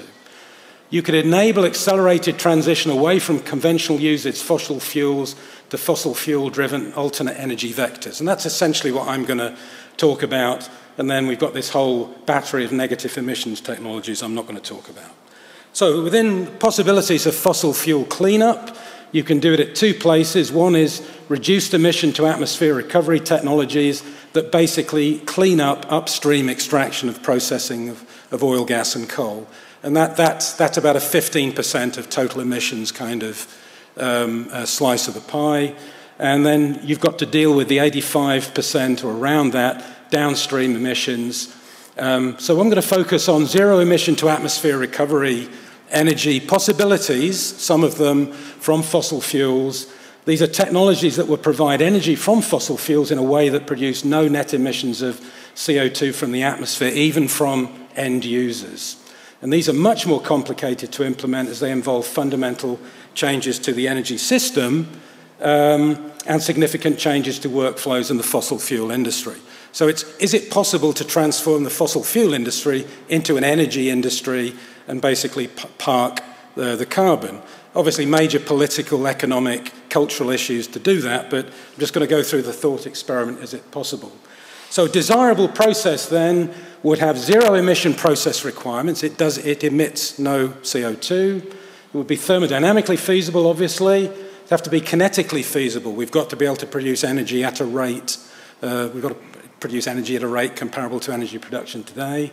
It's got to have life cycle feasibility. And the fossil fuel industry is not a big spender in terms of technological transition, so it's got to be engineered cheaply, got to be commercially viable, politically viable, and it's got to make the problem better, not worse. So what possible routes are there? One is, the one I'm going to look at is, can we go to fossil fuel alternate energy vectors? So production of hydrogen at large scale, production of electricity at large scale, or production of ammonia at large scale from fossil fuels. And I'm just going to focus on hydrogen and electricity. And so this links, I think, quite nicely to Chris Ballantyne's talk. So what we've got up here is an oil reservoir. It's actually an oil sands reservoir. It's not actually at these depths, but it's at several hundred meters in depth. It's several tens of meters thick. There's oil at the top, there's water at the bottom, and there's a sort of mixed oil-water zone in between. If you go down through the reservoir, the viscosity of the oil increases by 2 orders of magnitude. So the oil at the bottom is much more viscous than the oil at the top. If we look at what's happening chemically to the oil, we see these are concentrations of various alkanes and aromatic hydrocarbons. We see gradients of destruction of these hydrocarbons as we go down to the base of the oil reservoir. And these gradients are driven by, over geological timescales, by microbial processes at the bottom of the reservoir that react hydrocarbons with water to make CO2 and methane. And we know that these processes go on. We can't go down and put our bucket in the oil well like Chris can do in his mine, but we know that these processes take place at temperatures cooler than 80 centigrade and with waters that are cooler than about 100 grams per litre. And the chemistry, the microbiology that's going on, the rates are interesting. The rate of destruction of hydrocarbons by these microbial processes is in the same order of magnitude as the rate of charging of an oil field. So these processes happen slowly over geological time. So what happens? 2 sets of microorganisms. One set reacts hydrocarbons with water, makes hydrogen and acetate. The acetate is syntrophically oxidized, and the hydrogen and the CO2 are reacted by methanogens to make methane. So the overall process is hydrocarbon plus water making methane and CO2. And so this is driving a large part of the biosphere in oil fields. So one of the interesting things is if we actually look at the I'm not going to go through it, but if we look at the isotopic composition of carbon dioxide and methane, we can show that most of the methane is produced by hydrogen CO2 methanogens. Most of the hydrogen in the alkane and most of the hydrogen in the water goes through molecular hydrogen. So we make enormous amounts of hydrogen. This is another process that makes very large amounts of hydrogen in the subsurface. Can you capture that hydrogen? Can you leave the carbon in the reservoir and accelerate these processes many orders of magnitude to make oil fields into giant hydrogen generators? So what you would do is you would essentially stop the second microbial process, methanogenesis. You would attenuate or kill the methanogens. You want to recover the hydrogen. The problem is, when you look thermodynamically, here's free energy, here's log hydrogen concentration, paper by Jan Dolfing. The hydrogen-producing reaction is only exergonic at low hydrogen concentrations, and this is the hydrogen-CO2 reaction. So we can only recover hydrogen at very low hydrogen concentrations, or that hydrogen production stops. So in theory, we can get a large amount of hydrogen this way, but in practice, we need some continuous removable process at low hydrogen concentrations, which suggests then this is a zero-emission process, yes. Is it thermodynamically feasible? Yes, but only at very low pH 2. Is it kinetically feasible? No. No. Probably not a good option. Okay. So let's look at other options then. So let's look at electricity now. Could we turn oil fields into large power plants, directly produce electricity from oil fields? So use the chemical energy, but transfer it into electrical energy. And so we've got a group looking at various aspects of nanotechnology and microbiology in this direction, but I'm specifically just going to talk about electrogenic microbes. So in the last 10 years, there have been lots of developments in reservoir biogeoscience, electrogenic microbiology developing, lots of recent potentially relevant discoveries being made of novel microbiological reaction systems, and electron shuttle redox processes demonstrable at scale. And I'll talk a little bit about that. So one of the most exciting papers really of, I think, of this century so far is Pfeffer's paper in Nature showing that over a distance of tens of centimeters, bacteria can transport electrons basically by growing wires and linking themselves up, and they've demonstrated current flow over tens of centimeters. And these are not metallic wires, these use organic conductors, cytochromes, to actually transfer electrons over large scale if you're a microbe. And various schemes have been proposed for using oil fields then as power generating systems, and they all have fairly major deficits that I'm only going to sort of review in general. But microbially driven electrochemical routes to in situ power generation have been proposed, but microbial fuel cells, which is one of the main methods proposed, typically have high internal resistance and low power generation and in situ connectivity, and porous media flow issues can complicate operation at reservoir scale. Very hard to connect up a reservoir. Reservoirs are typically kilometers long, so kind of difficult to do this at scale. So they may have local applications. But the concept we're going to talk about then has some field demonstration that this could be a viable process, and that's using microbially mediated redox processes, electron shuttles and fuel cells, coupling reservoir-scaled biogeochemical redox with surface fuel cells while sequestering CO2 in situ using pH and pressure management. So what if we converted chemical energy to hydrocarbon molecules to electrical energy, produced the electrons at the surface, and left the CO2 in the reservoir? And so the scheme is actually conceptually quite simple, extremely difficult to implement. It's not been implemented. So say this is a conceptual approach that we're going to analyze and then show some data for parts of the concept. So what we do is we inject water with an oxidized shuttle. So this shuttle could be sulfate iron, it could be ferric iron, it could be manganese 4 iron, or other redox shuttles. That shuttle microbially is used to oxidize oil. The oil reduces the electron shuttle, produces CO2, which stays trapped in the reservoir. The now reduced shuttle, so lower valence state iron or manganese iron or sulfide, then goes up to the surface where it goes into a fuel cell where it's oxidized by oxygen, generates electricity, and then is recycled. So in principle, that's a route to electricity that doesn't involve terribly complicated reservoir engineering and processes that can be demonstrated can take place. And in fact, reservoir souring, one of the big issues with offshore oil fields is that seawater is injected to maintain reservoir pressure. Seawater has sulfate ion. Microbes reduce that sulfate to make sulfide, and we produce sulfide. And industry spends billions basically trying to deal with that process.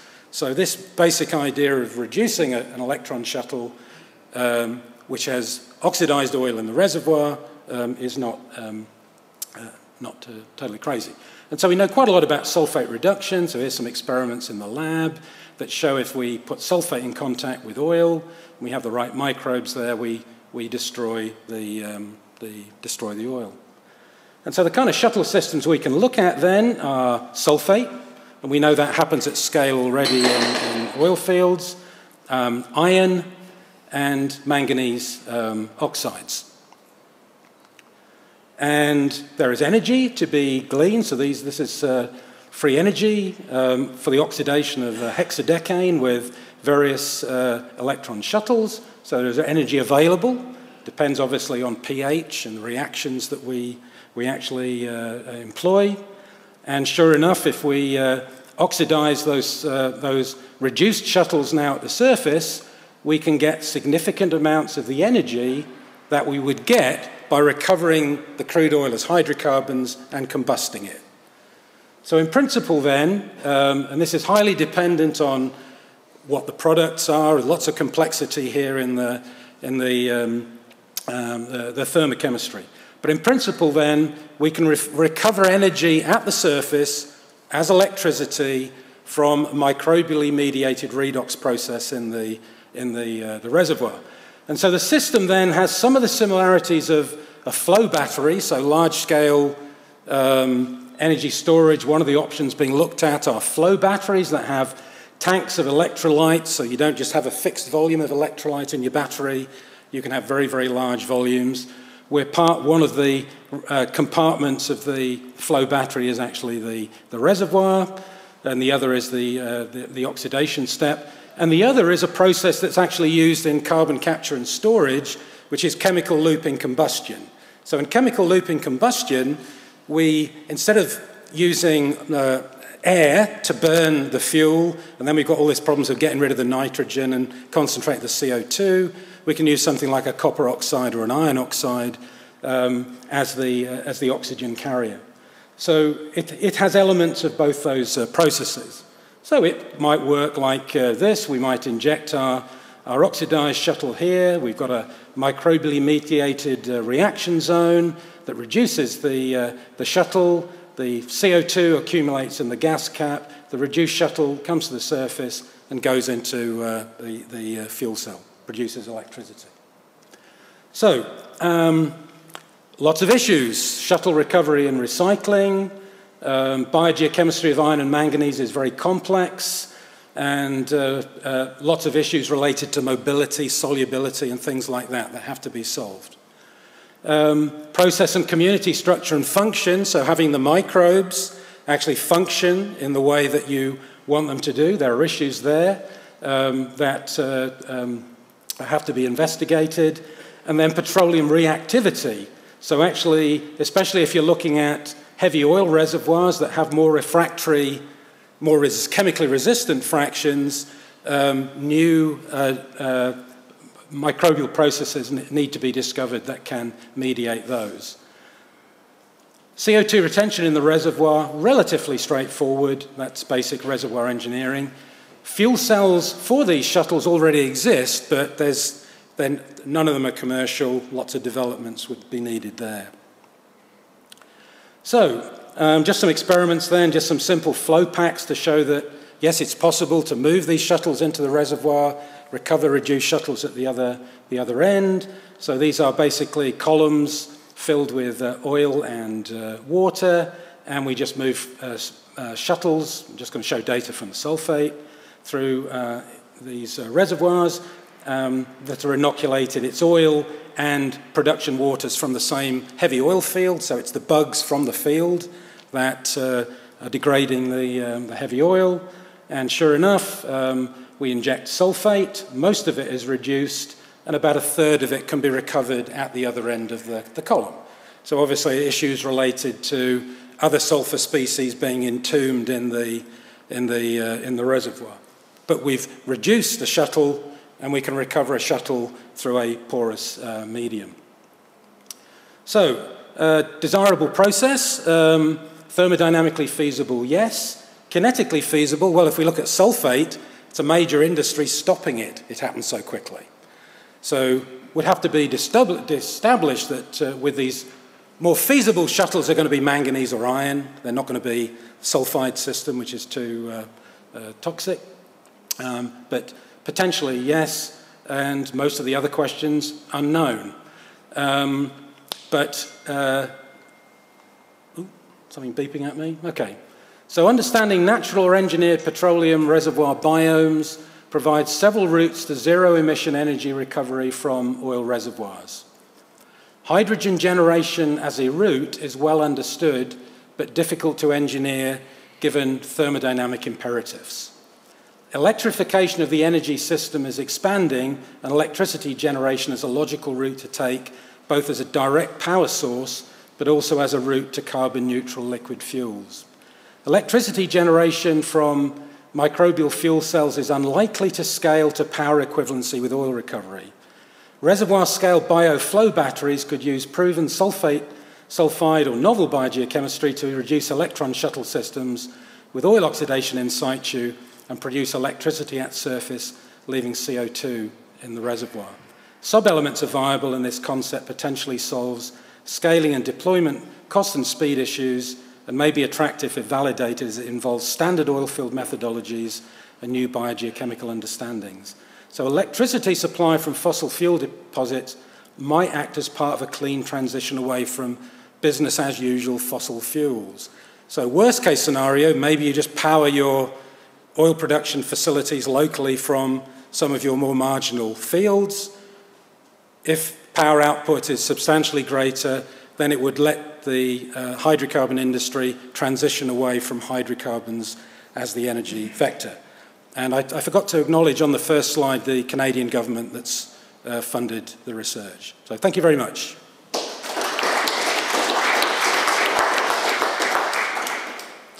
Great, we have some time for questions. Chris? So a lot of hydrocarbons are still stuck in the ground deep despite EOR. Is it feasible to exploit the fields that are now redundant? Yeah, the best fields to do this one are the ones with lots of water-oil interfaces.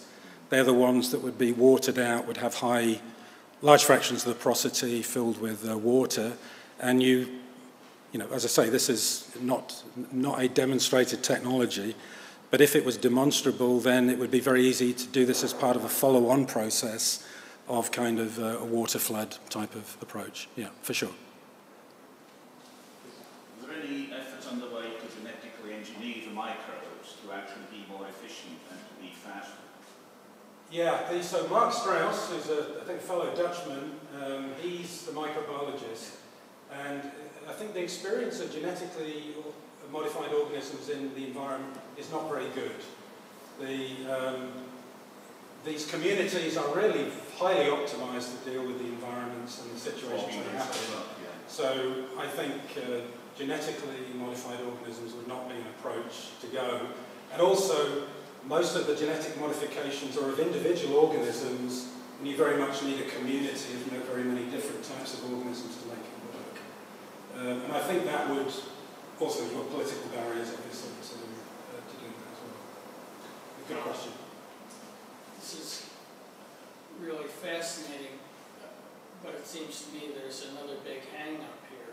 And the reason why oil companies go after oil is because it's a portable energy source. It's the highest energy density source we have. So this means not just producing electricity or something without taking the oil out of the ground. It means changing the whole economy to electricity, I guess. Yeah, when you fill a car, you're charging at about 30 megawatts. Yeah. That's your power delivery, whereas batteries are charging at kilowatts usually.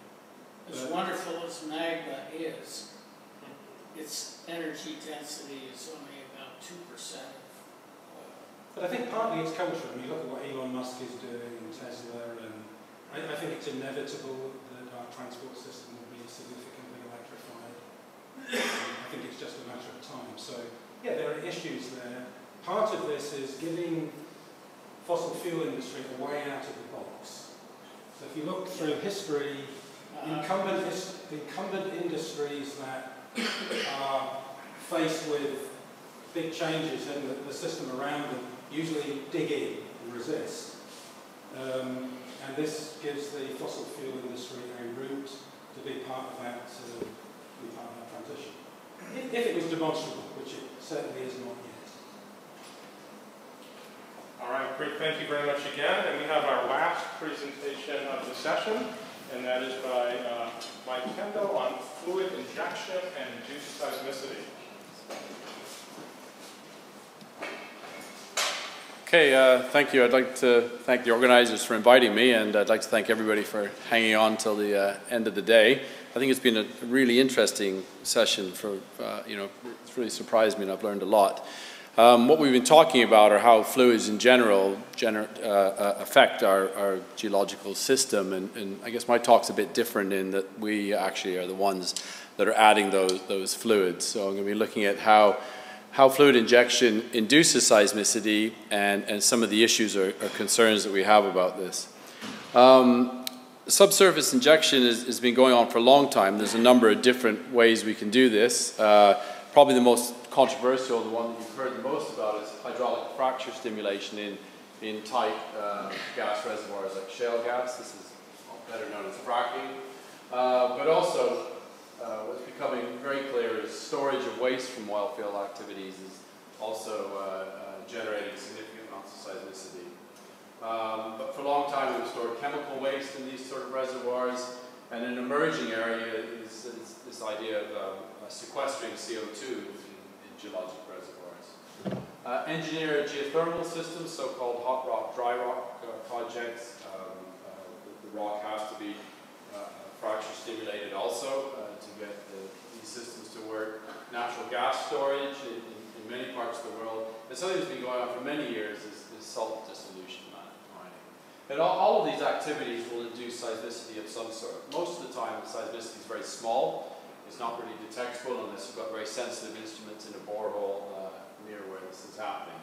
But occasionally, it can be quite significant. So again, there's a list here of things that induce earthquakes, and it's pretty well the same as the previous list with some other additions.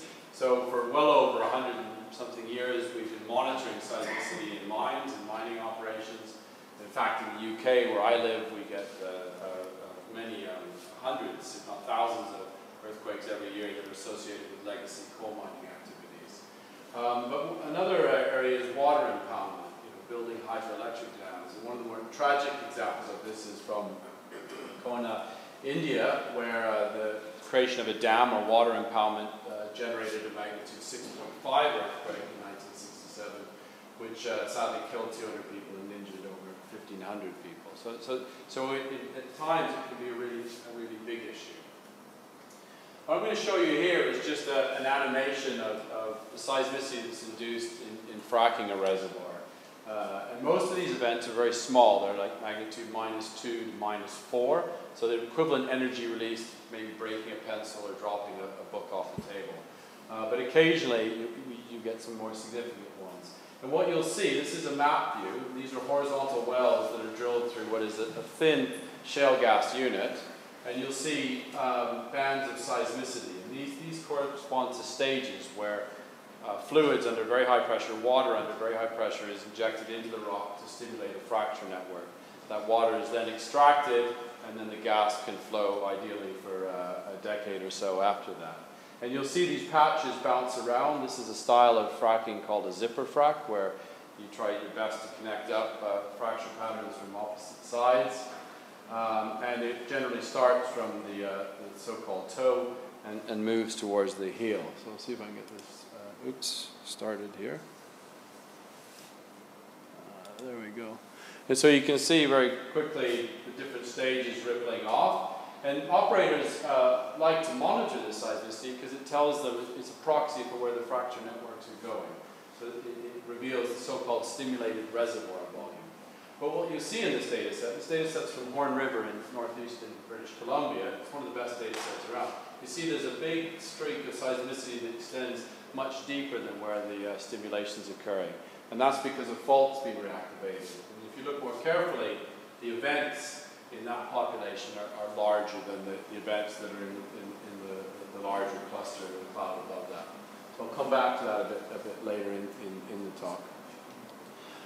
And if I'd given this talk sort of five years ago, we'd have probably said, fracking is not going to cause very big earthquakes. There's other activities like wastewater injection. But slightly further south in Fox Creek, in 2015, two large earthquakes, magnitude 4.4, were recorded, were directly attributed to hydraulic fracturing. This obviously becomes a very emotive subject. Everybody's got an opinion on it, so even the guy who runs the local pizza parlor will tell you whether or not that event is to do with fracking or not. I have an equal quote from the UK in an area of coal mining where somebody's convinced it's to do with fracking, and there's been no fracking in the area. Never in that area. And so this started in 2011. The first attempt at hydraulic fracturing of shale gas was attempted by a company called Trilemma, and they generated a felt earthquake. In fact, there was a series of about 50 earthquakes were detected, the largest of which was magnitude 2.3. This is in this area here of northeastern England near Blackpool in Lancashire. And this effectively has led to a moratorium on shale gas exploration in the UK. So even though it's not a very big event, it was felt, and it stimulated a lot further studies. What you can see that one of the issues is what's shown in red here is all the seismicity going back to the 1300s that has been identified in the UK. And you can see there's a lot of naturally, for a country that's not really near a plate boundary, there is a lot of natural seismic activity, most of it towards the west of the country. And within these dots, a lot of them are mining related, salt dissolution related, and other sort of mechanisms.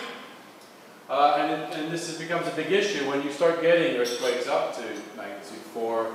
Damage is a problem. When people are feeling earthquakes, then it becomes controversial. It also becomes an issue for efficiency and operator points of view. If you're trying to stimulate fractures in a particular area and you're starting to get connectivity to faults and fractures outside of that unit, you're basically pumping fluid into an area you don't want it to go. If you're trying to store fluids in a formation and you're fracturing the seal, then it leads to leakage, fault reactivation, and in a worst case scenario, you might even lead to wellbore failure, which would be a source of leakage also. So just to back up a little bit, why we're getting this, why the seismicity is enhanced by the fluids. So if we think of the stress field acting on a fault or a plane of weakness, there's a shear stress that's trying to initiate that failure. There's a normal stress that's clamping the fracture or the fault shut. And then there's the internal cohesion of the rock and the coefficient of internal friction, which is also resisting failure. And basically, when that shear stress exceeds this equation here, this equation of the straight line, which is known as the Moore Coulomb failure envelope, we will get failure. So when the shear stresses get above a certain amount, we'll get failure. And that line is shown here in this diagram. And we can represent the stress field on the Moore circle, which describes the stress field on any arbitrarily oriented plane. And as that Moore circle either translates or gets larger and intersects that plane, we'll get a small earthquake or elastic eruption. So when you add fluids, what you're doing effectively is you're increasing the pore pressure of the fluids in that fault and that fracture, and that's reducing the effective normal stress. So this increased pore pressure reduces our effective normal stress, thereby allowing the rocks to move at lower shear stresses. And so this is exactly what's happening. So normally in hydraulic fracture stimulation, this is what we're trying to do. We're trying to stimulate small amounts of fractures, low magnitude earthquakes. And the issue becomes controversial when we start to stimulate bigger events. So the area that's been most controversial is associated with wastewater injection. And this is a plot I'm sure many of you have seen now, showing seismicity in the central US from the 70s up to about 2010 in blue. And those events, primarily on areas like the New Madrid fracture zone, the Appalachians, areas that we know a little bit about. Then, as of 2010, the amount of seismicity starts to increase really dramatically, to the point where states like Oklahoma, southern Kansas are getting more magnitude 3 earthquakes or greater than California. And so this is quite alarming, and we now know this is directly associated with wastewater from conventional oil production. Oil production always produces a lot of water. That water is saline and often carries other metals and chemicals and has to be disposed of. And an easy solution is to dispose it in deep saline packet. But the interesting question is, this sort of operation has been done all over, all over the world where oil production is being occurring on land. So what is unique about Oklahoma? Why is it getting its unfair share of these large earthquakes? There's other sort of classic examples of induced seismicity associated with wastewater injection. Very famous one is Rocky Mountain Arsenal in Colorado in the 1960s. Here the US military were disposing hazardous waste in the crystalline basement, and it generated the largest with a magnitude 5.3 earthquake. But there's numerous other examples, mostly of this list from the US, but also in Japan. And most of them are associated with wastewater injection. So if we now look at a histogram of the events that are generated in each of those cases, so this is 0 is the depth where the fluid is injected. You can see most of the seismicity occurs below that point. And this was pointed out in a seminal paper by Paul Siegel in the 1980s, that there would be a tendency to generate earthquakes deeper and shallower. And what's also shown on here in lime green is the depth to the crystalline basement. In all but one case, the majority of the seismicity is occurring in the crystalline basement. So this suggests that maybe the issue is how close to the basement rock that you're injecting these fluids. Here's two other examples. This is in Ohio. This is in the Rocky Mountain front in Canada. And again, the seismicity is in the crystalline basement. So crystalline basement will have a tendency to support higher shear stresses, more competent rock, and will usually have a higher degree of fracturing and faulting. And so therefore, when the injected fluid interacts with that basement, the likelihood of large induced seismicity is much higher than it is in shallow formations. So to compare that, let's compare what's going on in Oklahoma with what's going on in southern Saskatchewan. Southern Saskatchewan's had tons of wastewater. This is, for such a simple looking plot, it's actually a bit complicated. This is the number of wells with an injection volume of the x-axis per square 100 kilometers. And so, for example, here we've got 4 wells with over 10 to the 4 billion barrels in Oklahoma. But overwhelmingly, what you can see is more water is being injected in southern Saskatchewan than in Oklahoma. And we've been monitoring seismicity in southern Saskatchewan for well over 10 years, 15 years now. And even in borehole monitoring and a carbon capture storage project at Weyburn, only 100 very small events, lower than magnitude -1, have been recorded in over a decade. So it's not seeing the same amount of seismicity. And the suggestion is that this simply is the fact, a case of where the water has been injected. In Oklahoma, most of the injection is into the basal Arbuckle Formation, which is in yellow here, which lies directly above the crystalline basin. If we look in southern Saskatchewan, it's a bit more complicated. So what this plot is showing is the amount of volume coming out of the ground. So if it's a negative number, water is going into the ground. If it's a positive number, water is going out. So the Weyburn field, for example, here lies in the Carboniferous, or the Mississippian, if you're in Canada. And it's been producing since the 60s and since the early 70s, water has been used for enhanced oil recovery. But the net result is there's fluid coming out of that formation.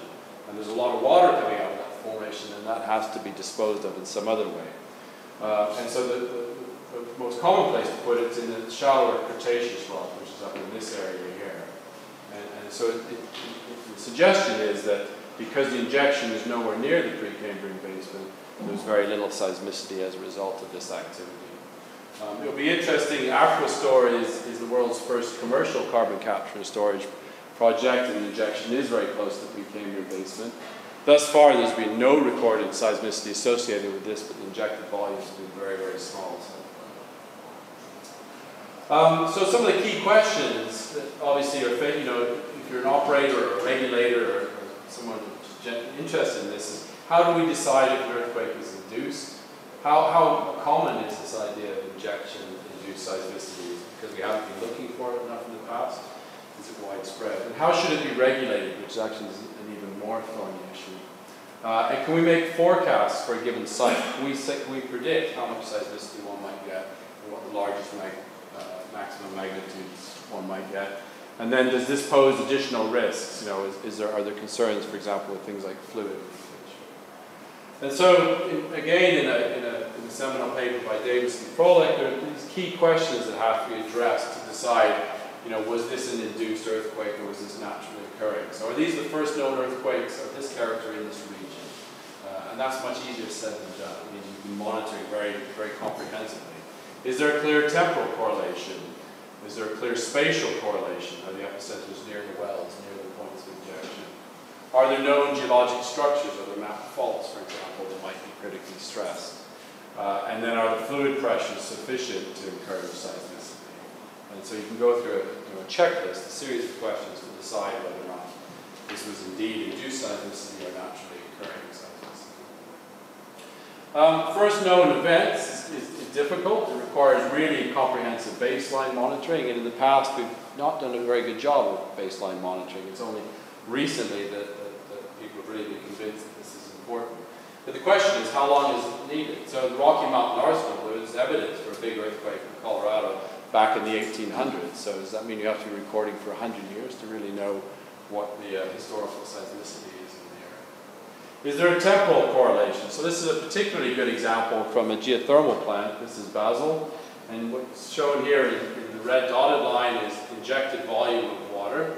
The blue line is a finite element simulation of the geomechanical response. It's described in this paper by Serge Shapiro and co-authors. And then below that is the number of magnitude 0.5 or greater events. And you can see there's a very, very clear correlation here. And if you look at the same sort of plots for Rocky Mountain Arsenal, again, it's very clear. When the injection starts, the seismicity starts. Are the epicenters near? Well, this is a big question. How near is near enough? So here is Prague, Oklahoma. And you're getting seismicity up to almost 20 kilometers away from the point of injection. So once you're getting out to this area, it's becoming a bit subjective, whereas in some of the others, it's very clear. Dallas Fort Worth, the seismicity is near where the injection is. And are the events near depth? And it was raised already once in this session that geophysicists have large error bars, and the biggest error bars we have are on depth. It's one of the hardest things to constrain. To do a good job of that, to get it to within sort of less than 100 meters, we need dense arrays or monitoring arrays in boreholes. Sparse surface arrays, the errors can be easily up to half a kilometer. And then how should it be regulated? Well, this varies from place to place. In Texas right now, an operator must demonstrate there's no seismicity has occurred within 10 kilometers of the proposed well. But on the other hand, if you're not monitoring that area, Texas is not known for big earthquakes, how would you know that there has been any? In Ohio, the operator must install monitoring arrays if drilling within 3 miles of a known fault, or if the area has had a magnitude 2 or greater event. And the operator must suspend operations if an event of greater than 1 occurs. In Alberta, it really is the Wild West. The operator must cease injection if the events are larger than a magnitude 4. But a lot of this is because where these magnitude 4s are occurring are very sparsely populated areas. In the UK, things are a lot more conservative. So we're subject to a similar traffic light system, but the thresholds are much lower. So anything up to an induced seismic event of magnitude 0, you can continue as is. 0 to 0.5, you have to back off injection pressures or monitor more carefully. And anything above a magnitude 0.5, any hydraulic fracture stimulation must cease. And presumably this is for geothermal as well as shale gas exploitation. This is the current British Geological Survey network. And it's a dense network for a country that doesn't have big problems with seismicity. But on land, the nominal detection threshold is a magnitude 2. So without installing denser arrays around the area where you're going to be doing these operations, we're not going to be able to abide by this traffic light system because we'll be detecting magnitude 0.5 events. The other issue is that we're getting over 1,000 magnitude 0.5 events naturally anyway. And then there's a whole issue, which I won't go into in much detail, about how one actually calculates seismic magnitudes accurately. So here's those Priest Hall events that I mentioned earlier, where fracking was tried in Lancashire, and distance stations using the normal UK local scale said this was a magnitude 1.4 event. So these 5 stations said that. A station just deployed very close to the fracking site, said it was a magnitude 2.3. So this is a huge discrepancy. You've got to remember this scale is going up by an order of magnitude change almost. And this is because of the near surface effect, the soft sediment. The seismic energy is spending more time in the softer, low velocity near surface than it is in these sites. So this is a big factor, and this is only, you need to do proper site surveys. And then there's a whole other issue of other errors, how far away you are, whether or not you count for the radiation pattern properly from the event. And again, that can induce easily up to half an order of magnitude error. So can we forecast it? So this is kind of the, like one of the holy grails. We predict. So we can look at past seismicity in the area, or we can make an assessment of the amount of volume of material put in the ground, what's the type of event, if it's released as a single large event that we get. We can use the statistics of the earthquake seismicity to try and predict this, and we can actually build physical models. I'll concentrate on the last two, but I'll quickly mention the first two. The first doesn't really work. So these are these cases I showed you before of wastewater injection. Some of those sites had big earthquakes in that area. Trinidad, Colorado, magnitude 4.2 historically in 1973. Some of them, no recorded seismicity at all, so Dallas, Fort Worth, induced magnitude 3.3. Others, some seismicity, but a lot smaller. And then there's this whole, this is the Rocky Mountain Arsenal one I mentioned, where in 1882 there was magnitude 6.6. We know that was somewhere in Colorado, or perhaps in Wyoming, so it's very hard to establish a cause and effect. So again, in the pivotal paper, Art Regar showed how the largest events are regulated by the volume and the shear modulus of what you put in. And so Rocky Mountain Arsenal sits up on here with this magnitude 5.3, and all these events lie below that. The trouble with this is that we would never ever be able to start carbon capture and storage. So the Sleipner field by now should have produced nearly a magnitude 6 earthquake, which it hasn't. You remember there's been over 1 million shale gas fracking operations worldwide. The majority generate very, very small amounts of seismicity, very small levels of induced seismicity. And that's because this is neglecting another factor, which is the seismic efficiency, the statistics of earthquake populations. So to demonstrate that, here are two earthquake populations, one in green and one in blue. They release the same seismic moment, the same amount of seismic energy, but there's different seismic efficiency. And I'll define what I mean by efficiency in a second. But what you can see is that this one predicts the largest event would be a magnitude 0.5. This one predicts the largest would be a 0.5.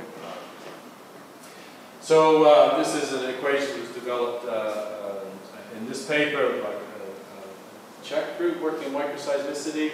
And it involves, it's essentially a prediction of what is the maximum magnitude we might get as a function of the seismic efficiency, which is defined as the total change in seismic moment divided by the shear modulus divided by the injected volume. And it's also a function of the B value. The B value is the Gutenberg-Richter relation that basically describes how many more earthquakes you get for an order of magnitude smaller earthquake. And so using this equation, if we look at an earthquake sequence early on, the suggestion is that we can start to predict this maximum magnitude. So if I go back to that Horn River example, what's shown here on the left, these are all those events that were up in the shallow part, which were the so-called more normal events. So very early on, the B value is the solid line. It locks in at about 1.7, which says that we've got fluid-induced seismicity, fluid-induced earthquakes. And the seismic efficiency is very constant. And that equation predicts that we shouldn't get an event really any larger than a magnitude 0. And in fact, we don't get anything larger than a minus 0.7. The other population of events that clearly trigger the fault. And these populations have larger magnitudes. But what you can see, it takes a while, it takes about an hour, but the B value starts to stabilize at about 1. That's the type of number you get for a tectonic earthquake, not a fluid-induced earthquake. So right away, the suggestion is a different style of seismicity. And the seismic efficiency also goes up. And again, very quickly, you can see that the red line predicts that we're going to get potentially over magnitude 1 earthquake. And indeed, there was greater than magnitude 0.5 earthquakes in this cluster. And so we've applied this analysis in a number of different fields worldwide, and it works surprisingly well, actually. I'm still quite surprised by it. And then the final thing I'll touch on is building a physical model. So here we can take what we know about the geologic structure, build a geomechanical model, look at the fluids that are being injected, consider the fault fracture network, and then try to stimulate faults and fractures due to stress changes. And this has been done for the Insala field. This is an area where gas is being produced from the crest of the field, but it's very CO2 rich. The CO2 is captured and then injected in a water like here. This process stimulated over 9,000 events in a year, the largest of which was 1.7, and it also led to an INSAR anomaly where the ground actually was displaced upward by almost 2 centimeters because of this injection of CO2. And just running that, there's a lot of detail in that model and how it's built, but running that, here's the pressure of CO2 going in. The red is the observed histogram of seismicity, events per month, and the blue is what the model predicts. And you can see a remarkably good correlation, which also correlates with the increase in pressure. And there's a number of other things I can show you, but just the observed had a maximum magnitude of 1.7, and the model suggests that it should be 1.7 plus or minus 0.1. The Gutenberg-Richter p-value observed is 2.17, model is 2.3. So again, a reasonable suggestion. This was recently published in EPSL, actually. So just to conclude, going back to those key questions, so how do we decide if an earthquake's induced? Well, this is sort of easier said than done. Do the events occur near to a well when injection is happening, and are the events new? That requires really good baseline monitoring, right? It requires really good in situ monitoring. How often does this occur? Well, we typically assume this to be rare because we're doing these sort of operations all the time, and it's only a very small fraction of the percent that have felt induced seismicity, but how much of this issue is because we don't monitor?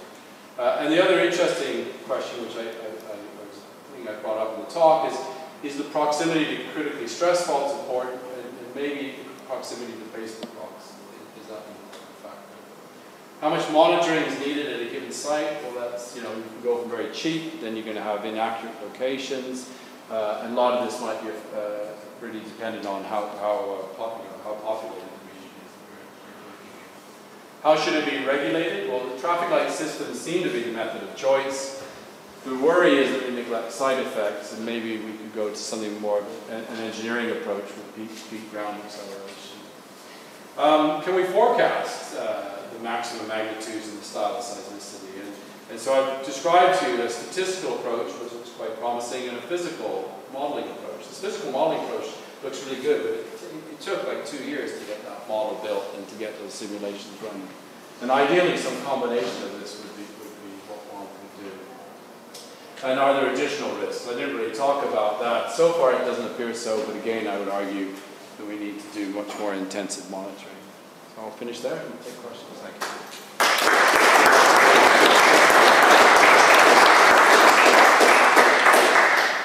Excellent. So, paper's open for discussion. Please. You talked about induced seismicity and earthquakes. I'm not really from this field, but I would distinguish between induced seismicity and triggered earthquakes. This is, for me, something different. When I induce something, so I give a controlled pressure, then I can control the whole systems.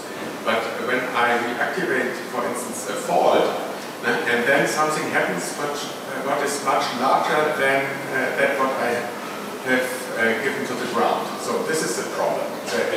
The induced seismicity I can control, and I have a chance to really to stay in a specific volume, and it will not come out with my seismicity out of this volume. So what you describe is traditionally how we've looked at it. It has been naturally occurring, triggered, and induced. Yeah. But it does become a question of semantics. Even the what we were calling induced at some level are triggered, and it becomes very, very difficult to actually tell the difference between triggered and induced. I mean, that particular Horn River example, I think, was more clear. But generally, the seismology community is moving away from differentiating between induced and triggered right now. Yeah, but when for that only reason. one word for this. Then to explain to non-geoscientists, I think problems rise up because they mix everything together. And at the end, you have something like Basel. Okay, so yeah, but then so a good example is if you have very high stress anisotropy in an area, you're inducing events, you're making new fractures, you get larger events, and they're much streakier in their appearance. They don't spread out, they don't form a diffuse fracture. More isotopic stress field, you get a much, so there they very much are induced by what you're saying, but there's a very clear difference, and I would say there's a triggering element due to that background and stress anisotropy. Yes, please. I'm wondering why the UK keeps it so low. 0.5 is next to nothing. The chicken basically exclude EGS. Yeah. It's because of the worry is that once injection stops, there'll be a couple of, and Basel's a good example where the magnitudes continue to rise. And so it's based on limited data. One experiment, it rose above a certain amount at pre-solve. So if they stopped at 0.5, you would have not had a detected event. But even that, like the delay, the increase in seismicity beyond stopping injection is highly variable from site to site. But most people agree 0.5 is a bit low. A couple more questions over here. I'll come from this side. So the Fox Creek earthquake, of course, the Alberta government has come late to the monitoring party, even though they've been fracking for a long time in Alberta. And the Fox Creek earthquake looked a bit like some of the first data that you showed. They think it actually really occurred in the basement, and it's only on faults of a particular orientation. Yeah, favorably. So you mentioned quite a few times this closeness to the basement issue. Are you actually saying, is it because those faults are sold in the basement, we're reactivating basement faults? Yes. Or, yes. Yeah, okay. That is what I'm saying. Okay. The idea is that the fluids are close enough, there's connectivity, and they're stimulating them, and they are critically stressed, and it's more competent rock, so there's a bigger effect. Yes, in the back. I just comment on this comment.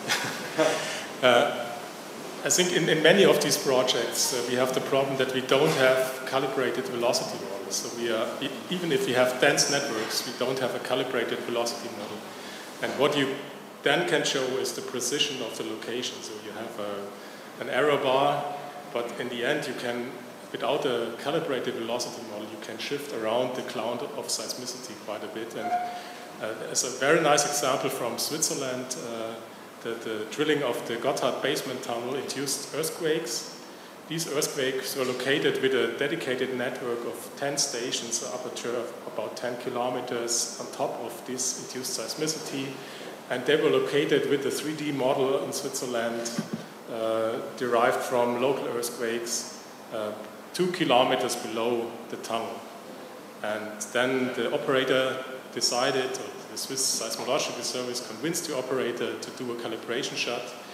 They got station corrections for their velocity model, and with these station corrections, the locations ended up exactly at the tunnel level. And I think in many of these projects of induced seismicity, we have exactly the same the same problem, that the seismicity is located far below the actual point where they really happen. Yeah. But in general, I would agree with you, with the exception of shale gas. Because they're actually perfing well, and they use the perf shots to calibrate the monitoring, and they generally have a really good 3D seismic velocity model already because it's a field they're exploring. In some of the wastewater sites and the CCS sites, like, slightly, for example, it may not be less well known because you're injecting into an area that hasn't been surveyed previously. Yeah, that's correct. So if you are able to use the operator data to calibrate the model, it's much better. So one final question.